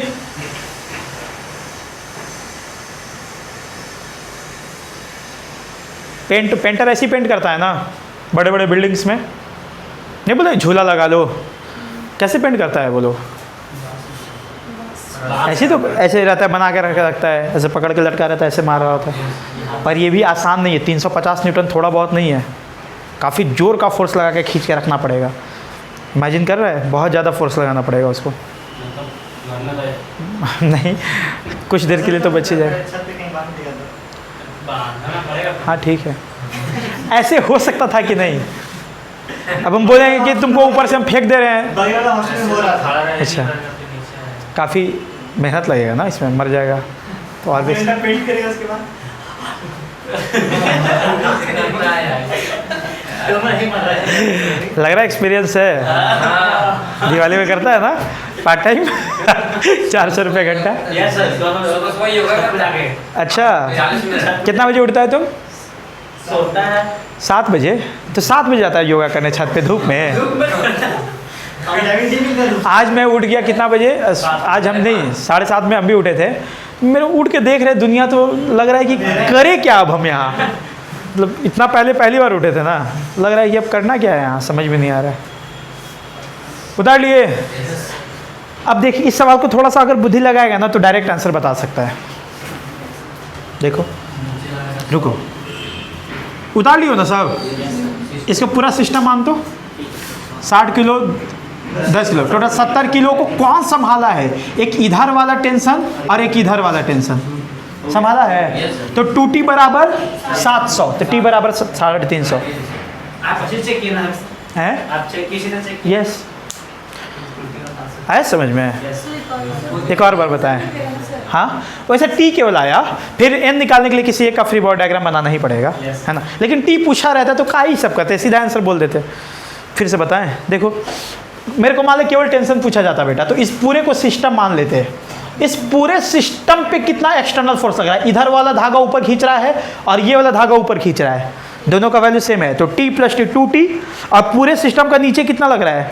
70G मतलब 700, तो 700 बराबर 2T, तो T बराबर 350, तो T बराबर मुझे डायरेक्ट दिख रहा था। बात समझ आया? एक और सवाल दे ऐसा, अब ये करके फिर आगे बढ़ते Newton second law of motion पे। मिटाऊं? Yes sir.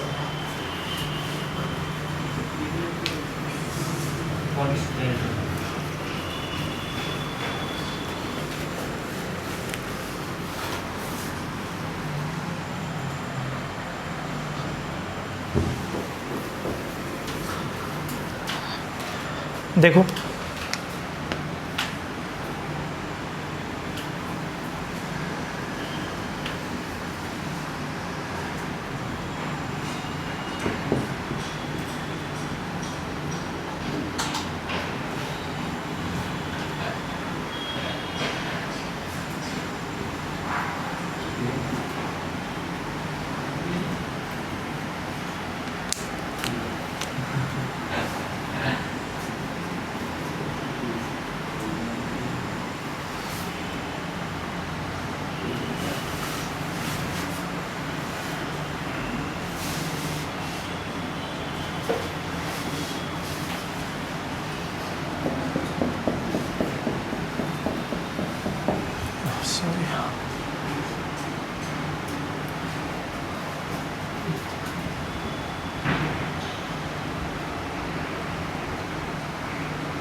हिंद समझ रहे हो क्या हो रहा है? कौन सा पनिशमेंट मिला तो जो भी है,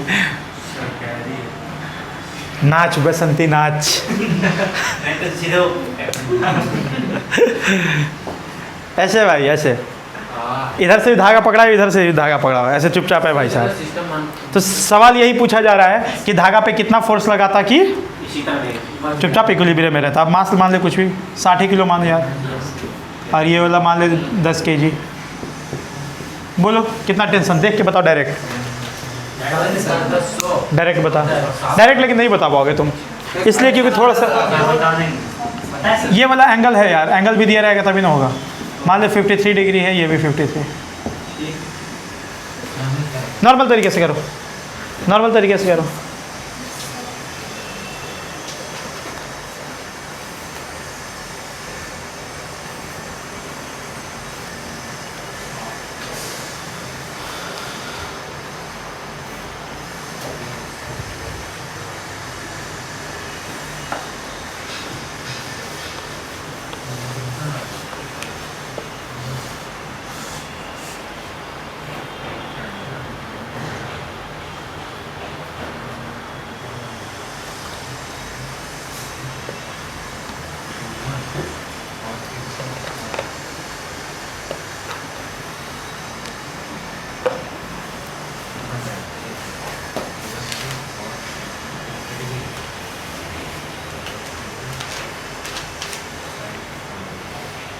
T/5 + 2t 16t/5 बराबर 70।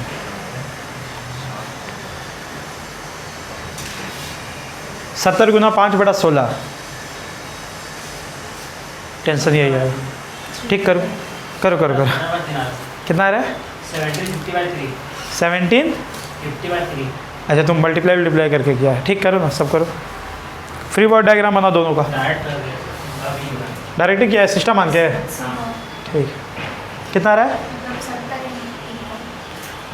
आंसर कितना आ रहा है तेरा? करो ना।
पता नहीं, भूल गया।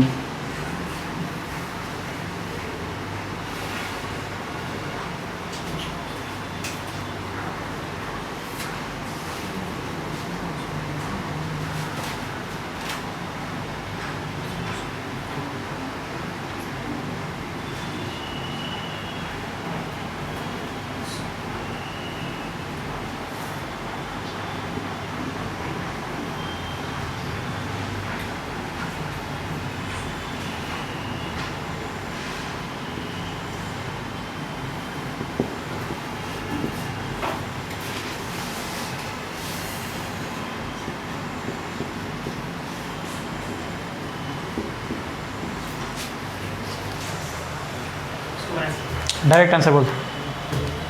टेंशन। सिस्टम हाँ। 40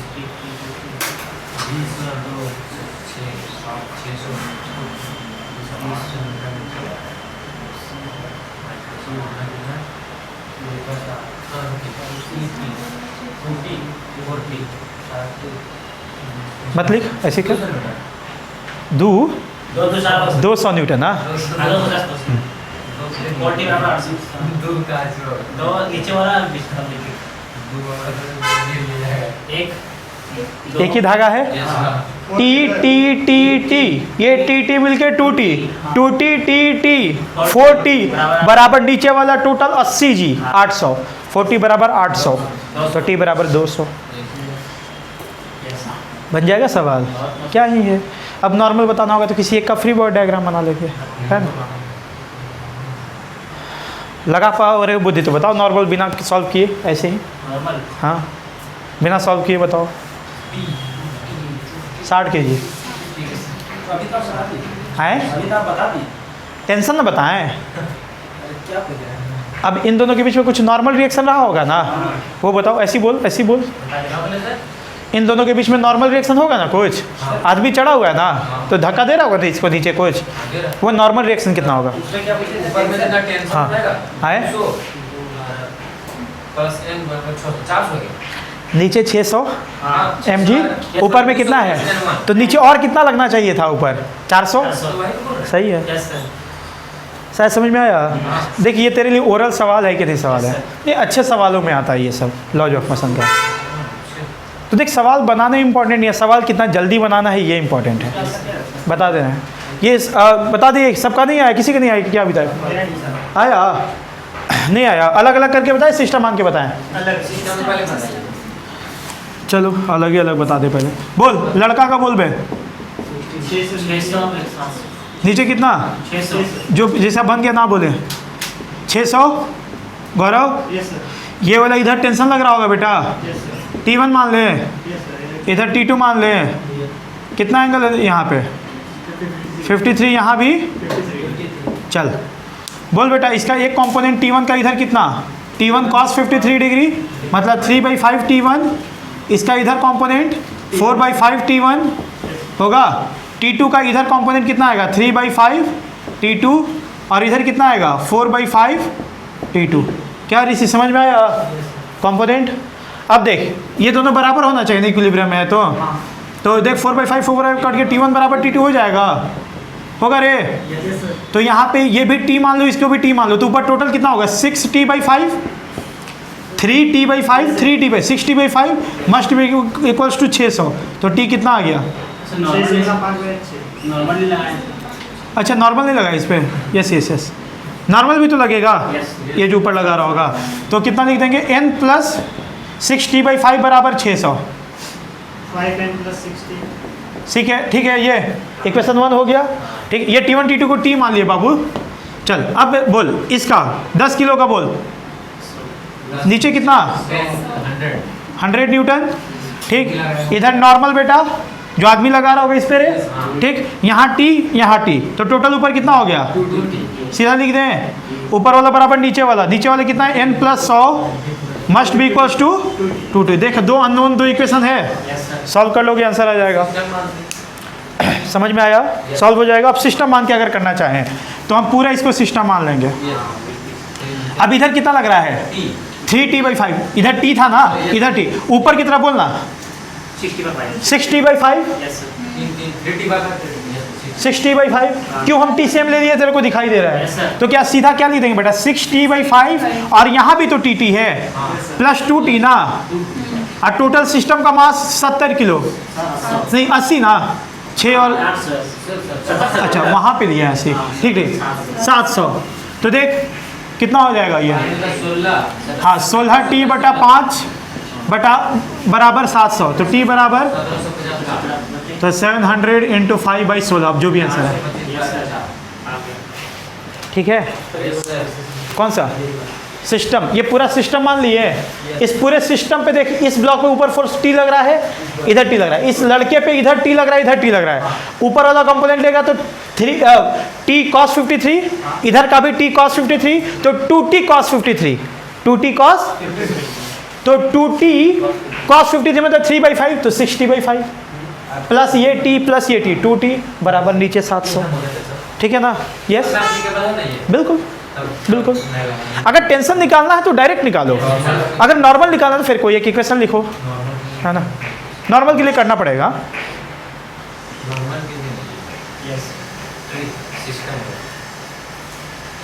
हो गया। Yes sir. क्या सिमरन, हेलो, ठीक है, सही समझ में आ रहा है ना? 7.7 दिखा रहा है, अभी से दिखा रहा है क्या? अच्छा, ऐसे कभी हम वीडियो बनते देखे नहीं है ना, हम तो इधर रहते हैं ना हमेशा, तो मेरे को पता नहीं था। 4-5 घंटा लग जाता है यार। रात में सोते समय हम लगा के सोए थे, सुबह उठ के देखे तो 95% हुआ था, फिर 5% और टाइम लगा, आधा घंटा। देखे 7 बजे हुआ वाइफ का यस, 7 बजे हुआ था अपलोड। हाँ प्लीज शेयर। सबसे पहले हमें देखें। हाँ, उतार लिए। लेकिन वीडियो ठीक बनता है। ठीक ही बनता है, कैमरा ले लेंगे तो और अच्छा बनेगा। थोड़ा सा हो जाता है। कौन? हाँ। हाँ, उनका अच्छा नहीं रहता है क्या? तो कैमरा से बनाते हैं, फ़ोन से बनाते हैं? फ़ोन से ही बनाते हैं सर, उनके पास तो बहुत पैसा है यार, उनको तो मतलब कैमरा लगाना चाहिए। वो भी ठीक है सर, लाइट मारते हैं ना, तो लाइट चमका। जब तुमको वीडियो बनाना है ना तो लाइटिंग का बहुत ध्यान रखना होता है। यहाँ भी लाइटिंग ठीक है, अगर यहाँ पर्दा लगा देंगे मेरा बेस्ट हो जाएगा। क्लियर दिखता है। और दूसरी बात, जब भी तुम वीडियो बनाओ ना तो सामने लाइट नहीं होना चाहिए। देख जैसे इस लाइट के कारण देख वहाँ पे लाइट है ना, लाइट कैसे रहता है, इधर से बोर्ड पे सीधा ना पड़े। वहाँ पे लगा दी हुई, वहीं पर लगा दी, हाँ तो पूरा चमकता होगा। वो चमकता है। हो गया क्या? ये भी उतार लिए? चलो थिएटर लगा दिए सब। Yes? पर्दा पड़ जैसे। हाँ वो तो देख ही लिया, लेकिन उतारना है तो उतार ले, कम से कम सवाल तो उतार ले। थिएटर लगा दी, थिएटर लगा दिए। Yes, बेटा। हाँ बनाते हैं, अब कोशिश करते हैं। यूट्यूब में हम लोग करवा रहे थे प्रीवियस ईयर पेपर। हाँ, मकान मालिक का वाईफाई फ्री है इसलिए भी कर रहे हैं। Yes? यूट्यूब में हाँ। प्रीवियस ईयर पेपर करवा देते क्वेश्चन। हाँ कराएंगे ना। वैसे मैथ से अच्छा वो कराते हैं, हम लोग भी करेंगे, डोंट वरी, सब कोई नहीं। कराएंगे। आने दो इस बार का पेपर, क्योंकि अभी तुरंत जेई मेंस होगा नहीं लोग का, पास आउट वालों का करेंगे हम लोग, ठीक है? जनवरी में होगा। हाँ तब तक तो हम लोग बहुत कुछ पढ़ चुके होंगे, तब जेई मेंस करना आसान होगा। तो 11th का जितना हम लोग पढ़ चुके होंगे सब करेंगे यहाँ पे, है ना? देखें तो कितना बन जाएगा, श्योर बनेगा, हम बोल तो रहे हैं। और मेडिकल का मतलब तो तुम सोचो ही मत, मतलब मेडिकल बस लेना है, मेडिकल ठीक ठाक। मेडिकल के लिए तुझे पेन चलाना पड़े तो लानत है तुम पे, इतना आसान सवाल रहता है। मैं बताया था एक सवाल बेटा, देखेंगे सर खुद कितना बनता है। देख ऐसा सवाल पूछा था मेडिकल का, बोला था ना कि एक पार्टिकल है जो 45 डिग्री पे फेंका जा रहा है 20√2 मीटर पर सेकंड से। बोला था कि हाईएस्ट पॉइंट पे जाएगा तो पार्टिकल का स्पीड कितना होगा? हाईएस्ट पॉइंट पे जाएगा तो कितना स्पीड होगा? 20 मीटर पर सेकंड। 20। और क्या, तो इसमें सॉल्व करना पड़ा कुछ, इधर 20 इधर 20। हाईएस्ट पॉइंट पे जाएगा तो वाई एक्सिस वाला वेलोसिटी खत्म हो जाता है, एक्स वाला खाली बचता है 20। तो इसमें सॉल्व करना था क्या? नहीं करना था। तू दिमाग नहीं लगा, तू पढ़ी नहीं है, समझ आ रहा है? ऐसा तो सवाल रहता है, क्या करोगे? लेकिन सब आई में 0 जाएगा। हाँ बड़े आगे, टाइम देख तो कितना बचा है? है भी 10-15 मिनट, 4-7 पर 4-7 ही हो रहा है। ठीक, अब आते हैं Newton second law of motion की तरफ, ठीक है? बहुत हो गया इसका। NLM 2 लिखिए बेटा, उतारना है, बनाना है क्या? ये खुद से ट्राई करोगे? NLM 2 लिख लो, Newton second law of motion, ऐसे लिखो, Newton second law of motion. बना लोगे खुद से? ठीक, Newton second law of motion, Newton second law of motion. उतारो उतारो उतारो।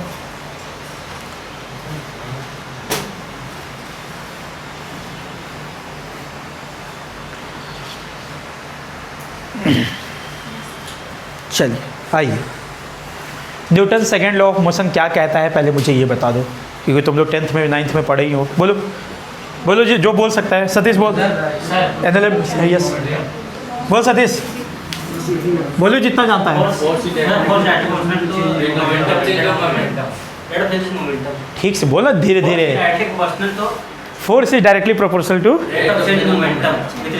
विच momentum? Momentum is of 2 type, linear momentum as well as angular momentum. Linear momentum, ठीक, सबको पता था ये। F बराबर ma is the equation of second law of motion, है ना? ये गलत है, नहीं। F बराबर ma is not the equation of Newton second law of motion, ये भूल जाओ। ये तब होता है जब मास कांस्टेंट रहता है, और जरूरी नहीं बता जो तू बोला अभी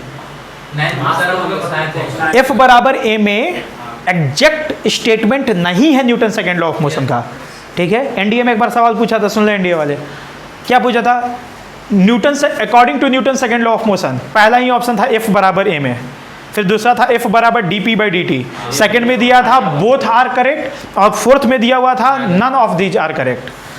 कोई भी बच्चा देखेगा F बराबर a में भी होता है, हमेशा से लगाते आ रहे हैं, F बराबर dp बाई dt भी होता है, तो बोथ ऑफ दीज लगा के आ जाएगा। But Newton second law of motion है F बराबर dp बाई dt, F बराबर a में ऐसा क्यों नहीं होता, ये सब समझाने जा रहे हैं अभी। बात समझ में आ रहा है? तो लिखिए, थोड़ा स्टेटमेंट लिख लीजिए। यस, क्यों ऐसा हुआ था बता रहे हैं आगे, क्यों वो सही था तुम्हारे लिए, 9th तक सही था, अब सही नहीं है, क्यों ऐसा बता रहे थोड़ी देर में। लिखो पहले, it states that net external force on the system,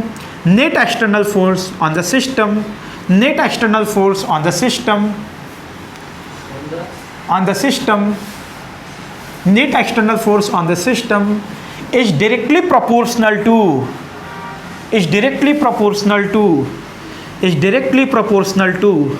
rate of change of linear momentum, is directly proportional to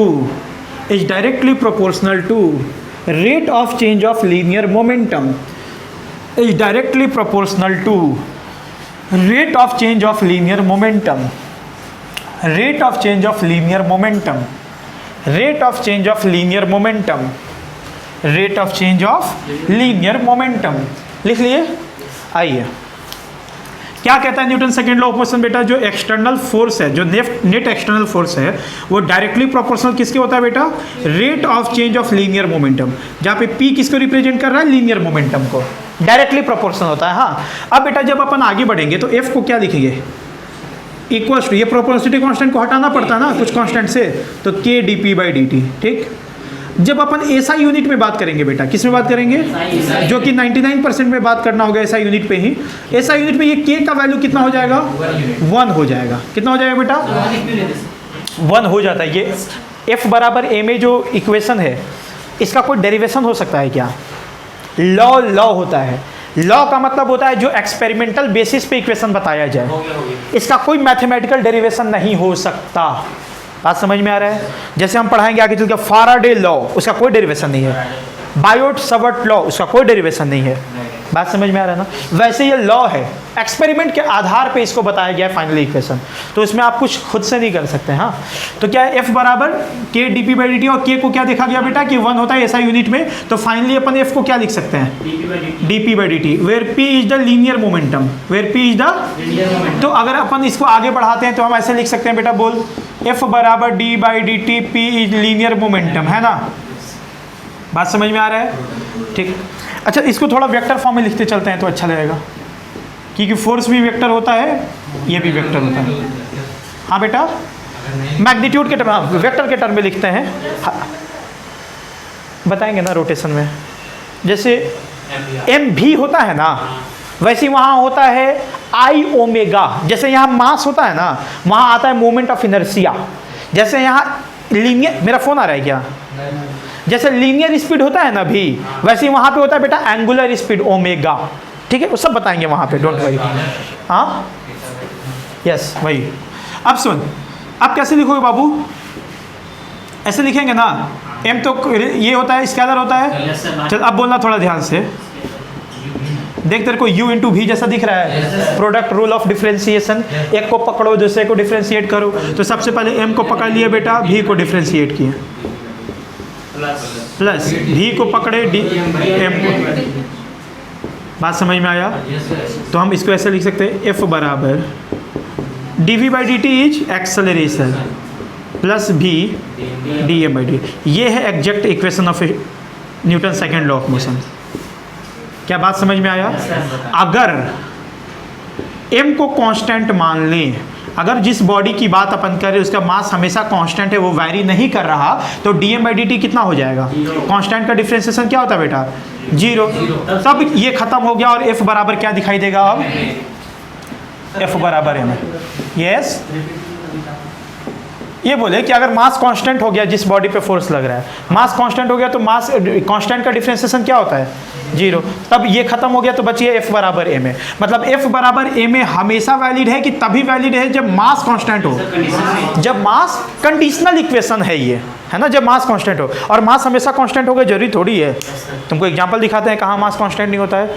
truck में बालू भर करके अगर तुम्हारे घर ले जा रहे, तेरे घर में मतलब कोई काम चल रहा है, घर बन रहा है, तो बालू थोड़ा थोड़ा गिरते रहता है ना बेटा। मास कांस्टेंट है क्या उस ट्रक के बालू का? नहीं, चेंज हो रहा है यार, हो रहा है कि नहीं हो रहा है?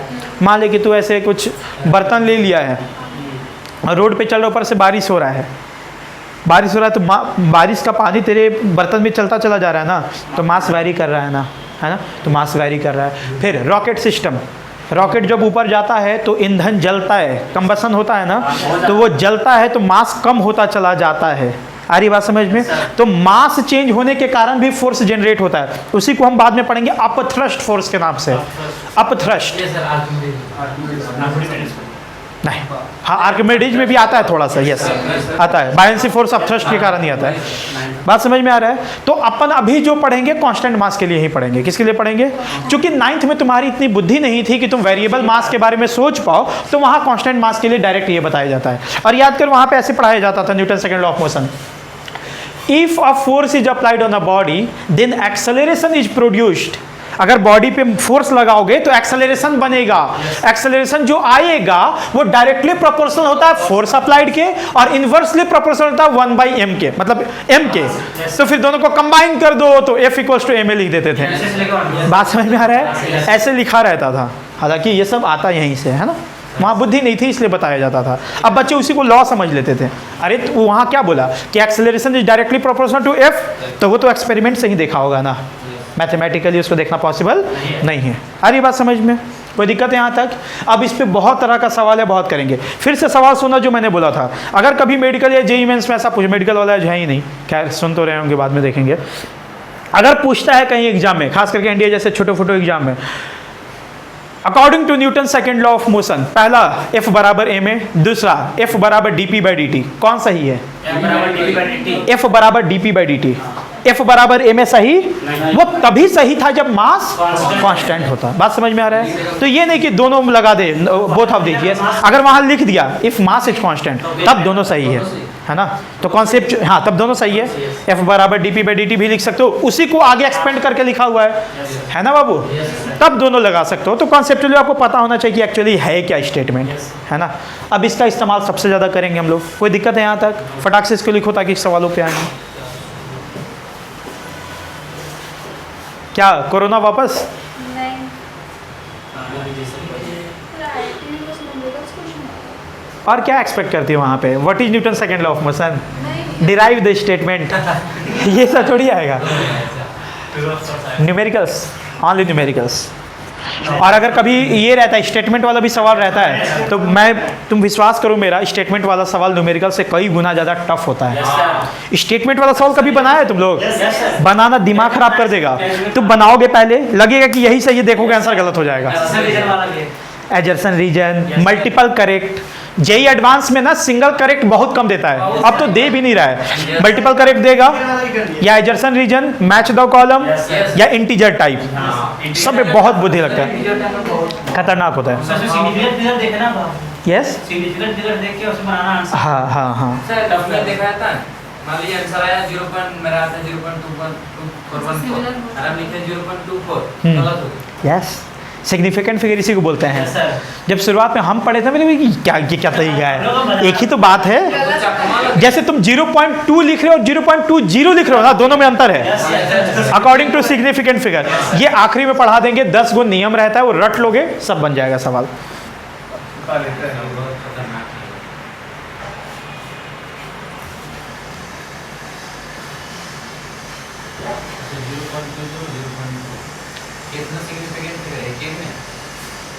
बताएंगे, सब पढ़ाएंगे वहाँ तो।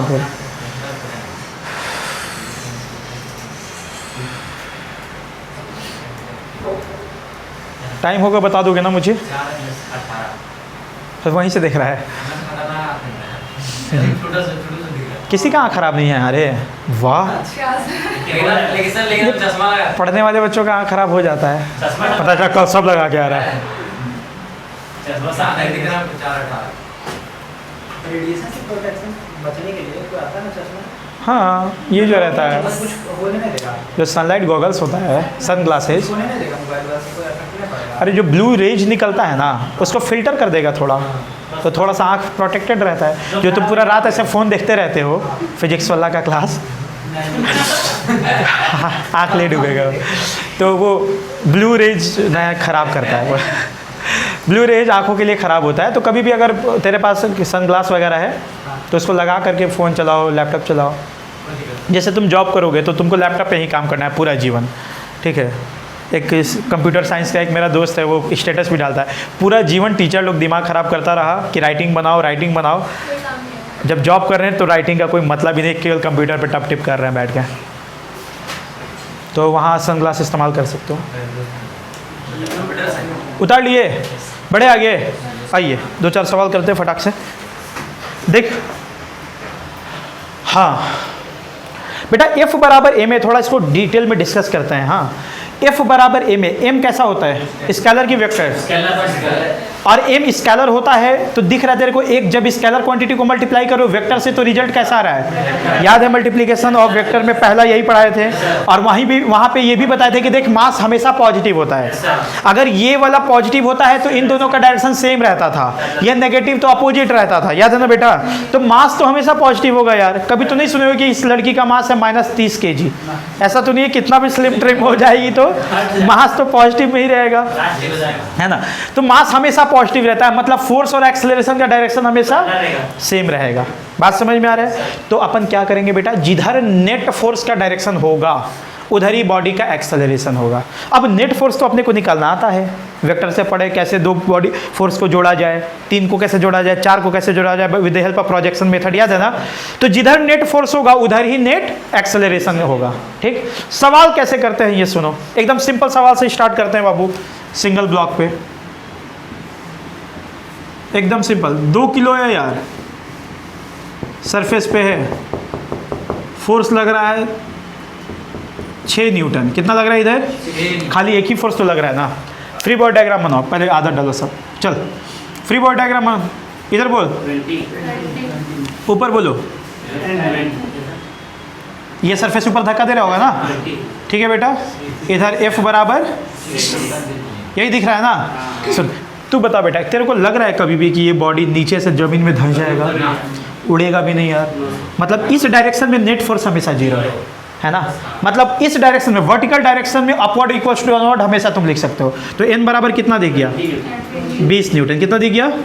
और फिर n कट गया, ये नॉर्मल है, ये न्यूटन है।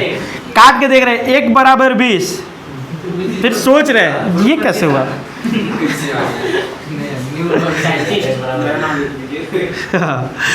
ठीक है, तो यस क्या है मतलब भिखारी? देख 20 न्यूटन है बाबू।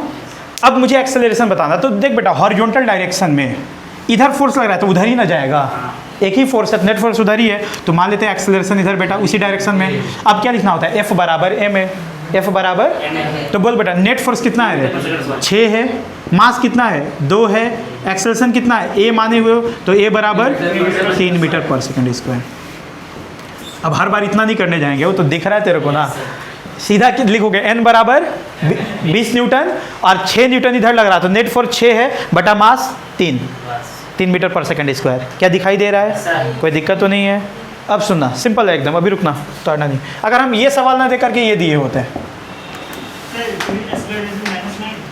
एक्सेलरेशन माइनस में आ गया, मतलब बेटा वो उल्टा चल रहा है। तू जिधर है डायरेक्शन माना है ना, बता देंगे एक सवाल बता देंगे ऐसा। ठीक, चल 2 किलो है बेटा, इधर लग रहा है 10 न्यूटन, इधर लग रहा है 24 न्यूटन। कितना न्यूटन? 24 न्यूटन। बताना है सरफेस पे नॉर्मल कितना जनरेट होगा, इसका एक्सेलरेशन क्या होगा, डायरेक्ट बता सकते हो क्या? देख बेटा, या 2 kg नीचे कितना होगा? 20 kg, 20 न्यूटन, तो n बराबर दिख गया 20 न्यूटन। अब बता बेटा, इधर 24 न्यूटन, इधर 10 न्यूटन, नेट कितना है? 14 न्यूटन ना? किधर? इधर। तो मान लो इधर एक्सेलरेशन ए, तो क्या लिखते हैं एफ नेट बराबर mass into acceleration. F net क्या लिखते हैं, इधर चल रहा है ना, मतलब तूने इसको ज़्यादा माना इसको कम माना और है भी दिख भी रहा है, तो क्या लिखते हैं बेटा 24 माइनस 10 एफ नेट लिख दिए बराबर मास इंटू एक्सेलरेशन। तो एक्सेलरेशन दिखाई दे रहा है क्या 7 मीटर पर सेकंड स्क्वायर। अब सुनना छोटू तुम, जैसे मान ले बेटा यहाँ तो बड़ा आसान दिख रहा है 24 न्यूटन 10 न्यूटन, तेरे को दिखाई दे गया कि नेट इधर ही है, पर मान ले कि 10-12 फोर्स लगा देते, तेरे को पता नहीं चल पा रहा है कि नेट किधर ज़्यादा है, तो तू किधर भी एक्सेलरेशन मान ले, मान ले ज़्यादा वो है ना इसलिए। हाँ तो इसमें दिख रहा है ना, पर अगर ढेर सारा फोर्स लगा रहा है, अबे 10-12 मतलब 10-12 न्यूटन नहीं बोल रहे हैं, 10-12 टाइप का फोर्स, तो तेरे को अगर दिखाई ना दे, कैलकुलेट नहीं कर पा रहे हो, ठीक है ना डायरेक्टली, तो तुम किधर भी मान लो। जैसे मान लो इसी में तू अंधा की तरह इधर मान लेता एक्सेलरेशन, कोई दिक्कत नहीं था, तो तू क्या लिखता 10 माइनस 24 बराबर, इधर नेट ज़्यादा मान लिया ना, तो इधर क्या लिख देगा 10 माइनस 24 बराबर मास इंटू एक्सेलरेशन। तो एक्सेलरेशन कितना आता -7। अब जैसे ही -7 आया बेटा तो समझ गया कि हम एक्सेलरेशन का डायरेक्शन अपोजिट ले लिए थे, इसका मतलब ये 7 मीटर पर सेकंड स्क्वायर से ही चल रहा है, किधर चल रहा है उधर की तरफ, तो मतलब तो एक ही है। तो आपको ज़्यादा बुद्धि नहीं लगाना है कि किधर चल रहा है किधर नहीं, किसी भी एक डायरेक्शन में मान लीजिए, एफ नेट निकालिए, एक्सेलरेशन निकालिए और देखिए वो पॉजिटिव है मतलब आपका डायरेक्शन बिल्कुल सही था, अगर नेगेटिव है मतलब उतने ही मैग्नीट्यूड से चल रहा है अपोजिट डायरेक्शन में। ऐसा कई बार बात करें है ना अपन, कोई दिक्कत, बात समझ में आ रहा है? राइट इट डाउन दोनों क्वेश्चन।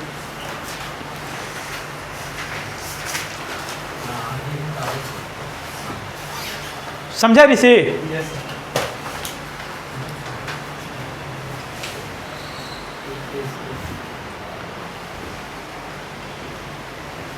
जो लोग दुर्गा पूजा के लिए गए हो पढ़ के आना ना, तो कुछ नहीं समझ में आएगा।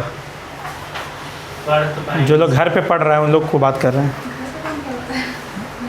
जो देखेगा यूट्यूब वीडियो जो बनवाई है नेहा, नहीं जो एब्सेंट किया है ना वो दोनों नहीं पढ़ के आएंगे तो आगे कुछ समझ में नहीं आएगा। पढ़ के आना बेटा। हेलो बोलो।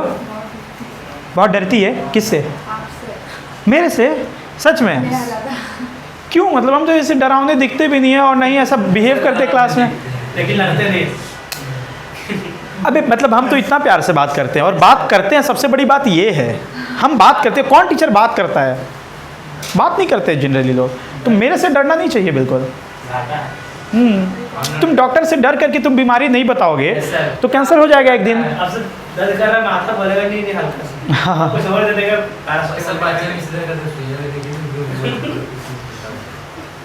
सुई से बहुत डर लगता था बचपन में। बहुत ज़्यादा। अब तो नहीं डर लगता है क्योंकि अब तो लोग इतने धोखे दे दिए हैं ना। सुई का क्या मजाल। क्या जयप्रकाश, फोटो देख के आए हो ना?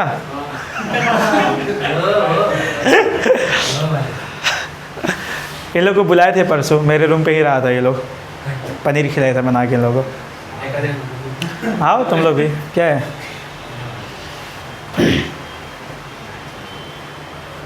आप रहते कहाँ पे? से कुकर में। कभी आना हो तो बस कॉल करना, हम रिसीव कर लेंगे। चौक पे ही, चौक के पास में ही रहते हैं।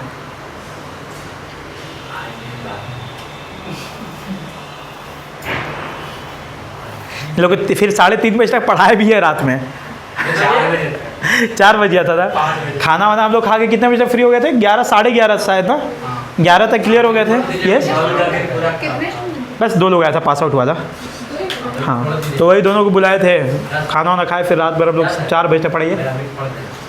इन लोग के साथ तो फुटना है, नहीं फुटेगा तो बर्बाद हो जाएगा ये लोग, इसलिए। पर सही बताओ ना कि तुम लोग का हालत इन लोग से भी ज़्यादा अच्छा हो सकता है। इन लोग से ज़्यादा अच्छा क्यों हो सकता है? क्योंकि इन लोग का 11th ख़राब हो गया था, तेरा 11th का बेस बहुत अच्छा चल रहा है। तो तू जब 12th पास करने वाला होगा ना तो तू तगड़ा बन चुका होगा, तो तू ज़्यादा अच्छा रिजल्ट दे सकते हो। बस बने रहना बिल्कुल ऐसे ही, फॉर्मूला पे मत जाना, मेहनत करना और थोड़ा अपने क्वेश्चन सॉल्विंग टेक्निक पे भरोसा करना, सारा आंसर आएगा, बड़ा जल्दी जल्दी बनेगा, है ना? ठीक, उतार लिए। आई होप टाइम भी हो चुका है ना? ठीक है, मिलते हैं नेक्स्ट क्लास। आना है ना नेक्स्ट क्लास? एक क्लास और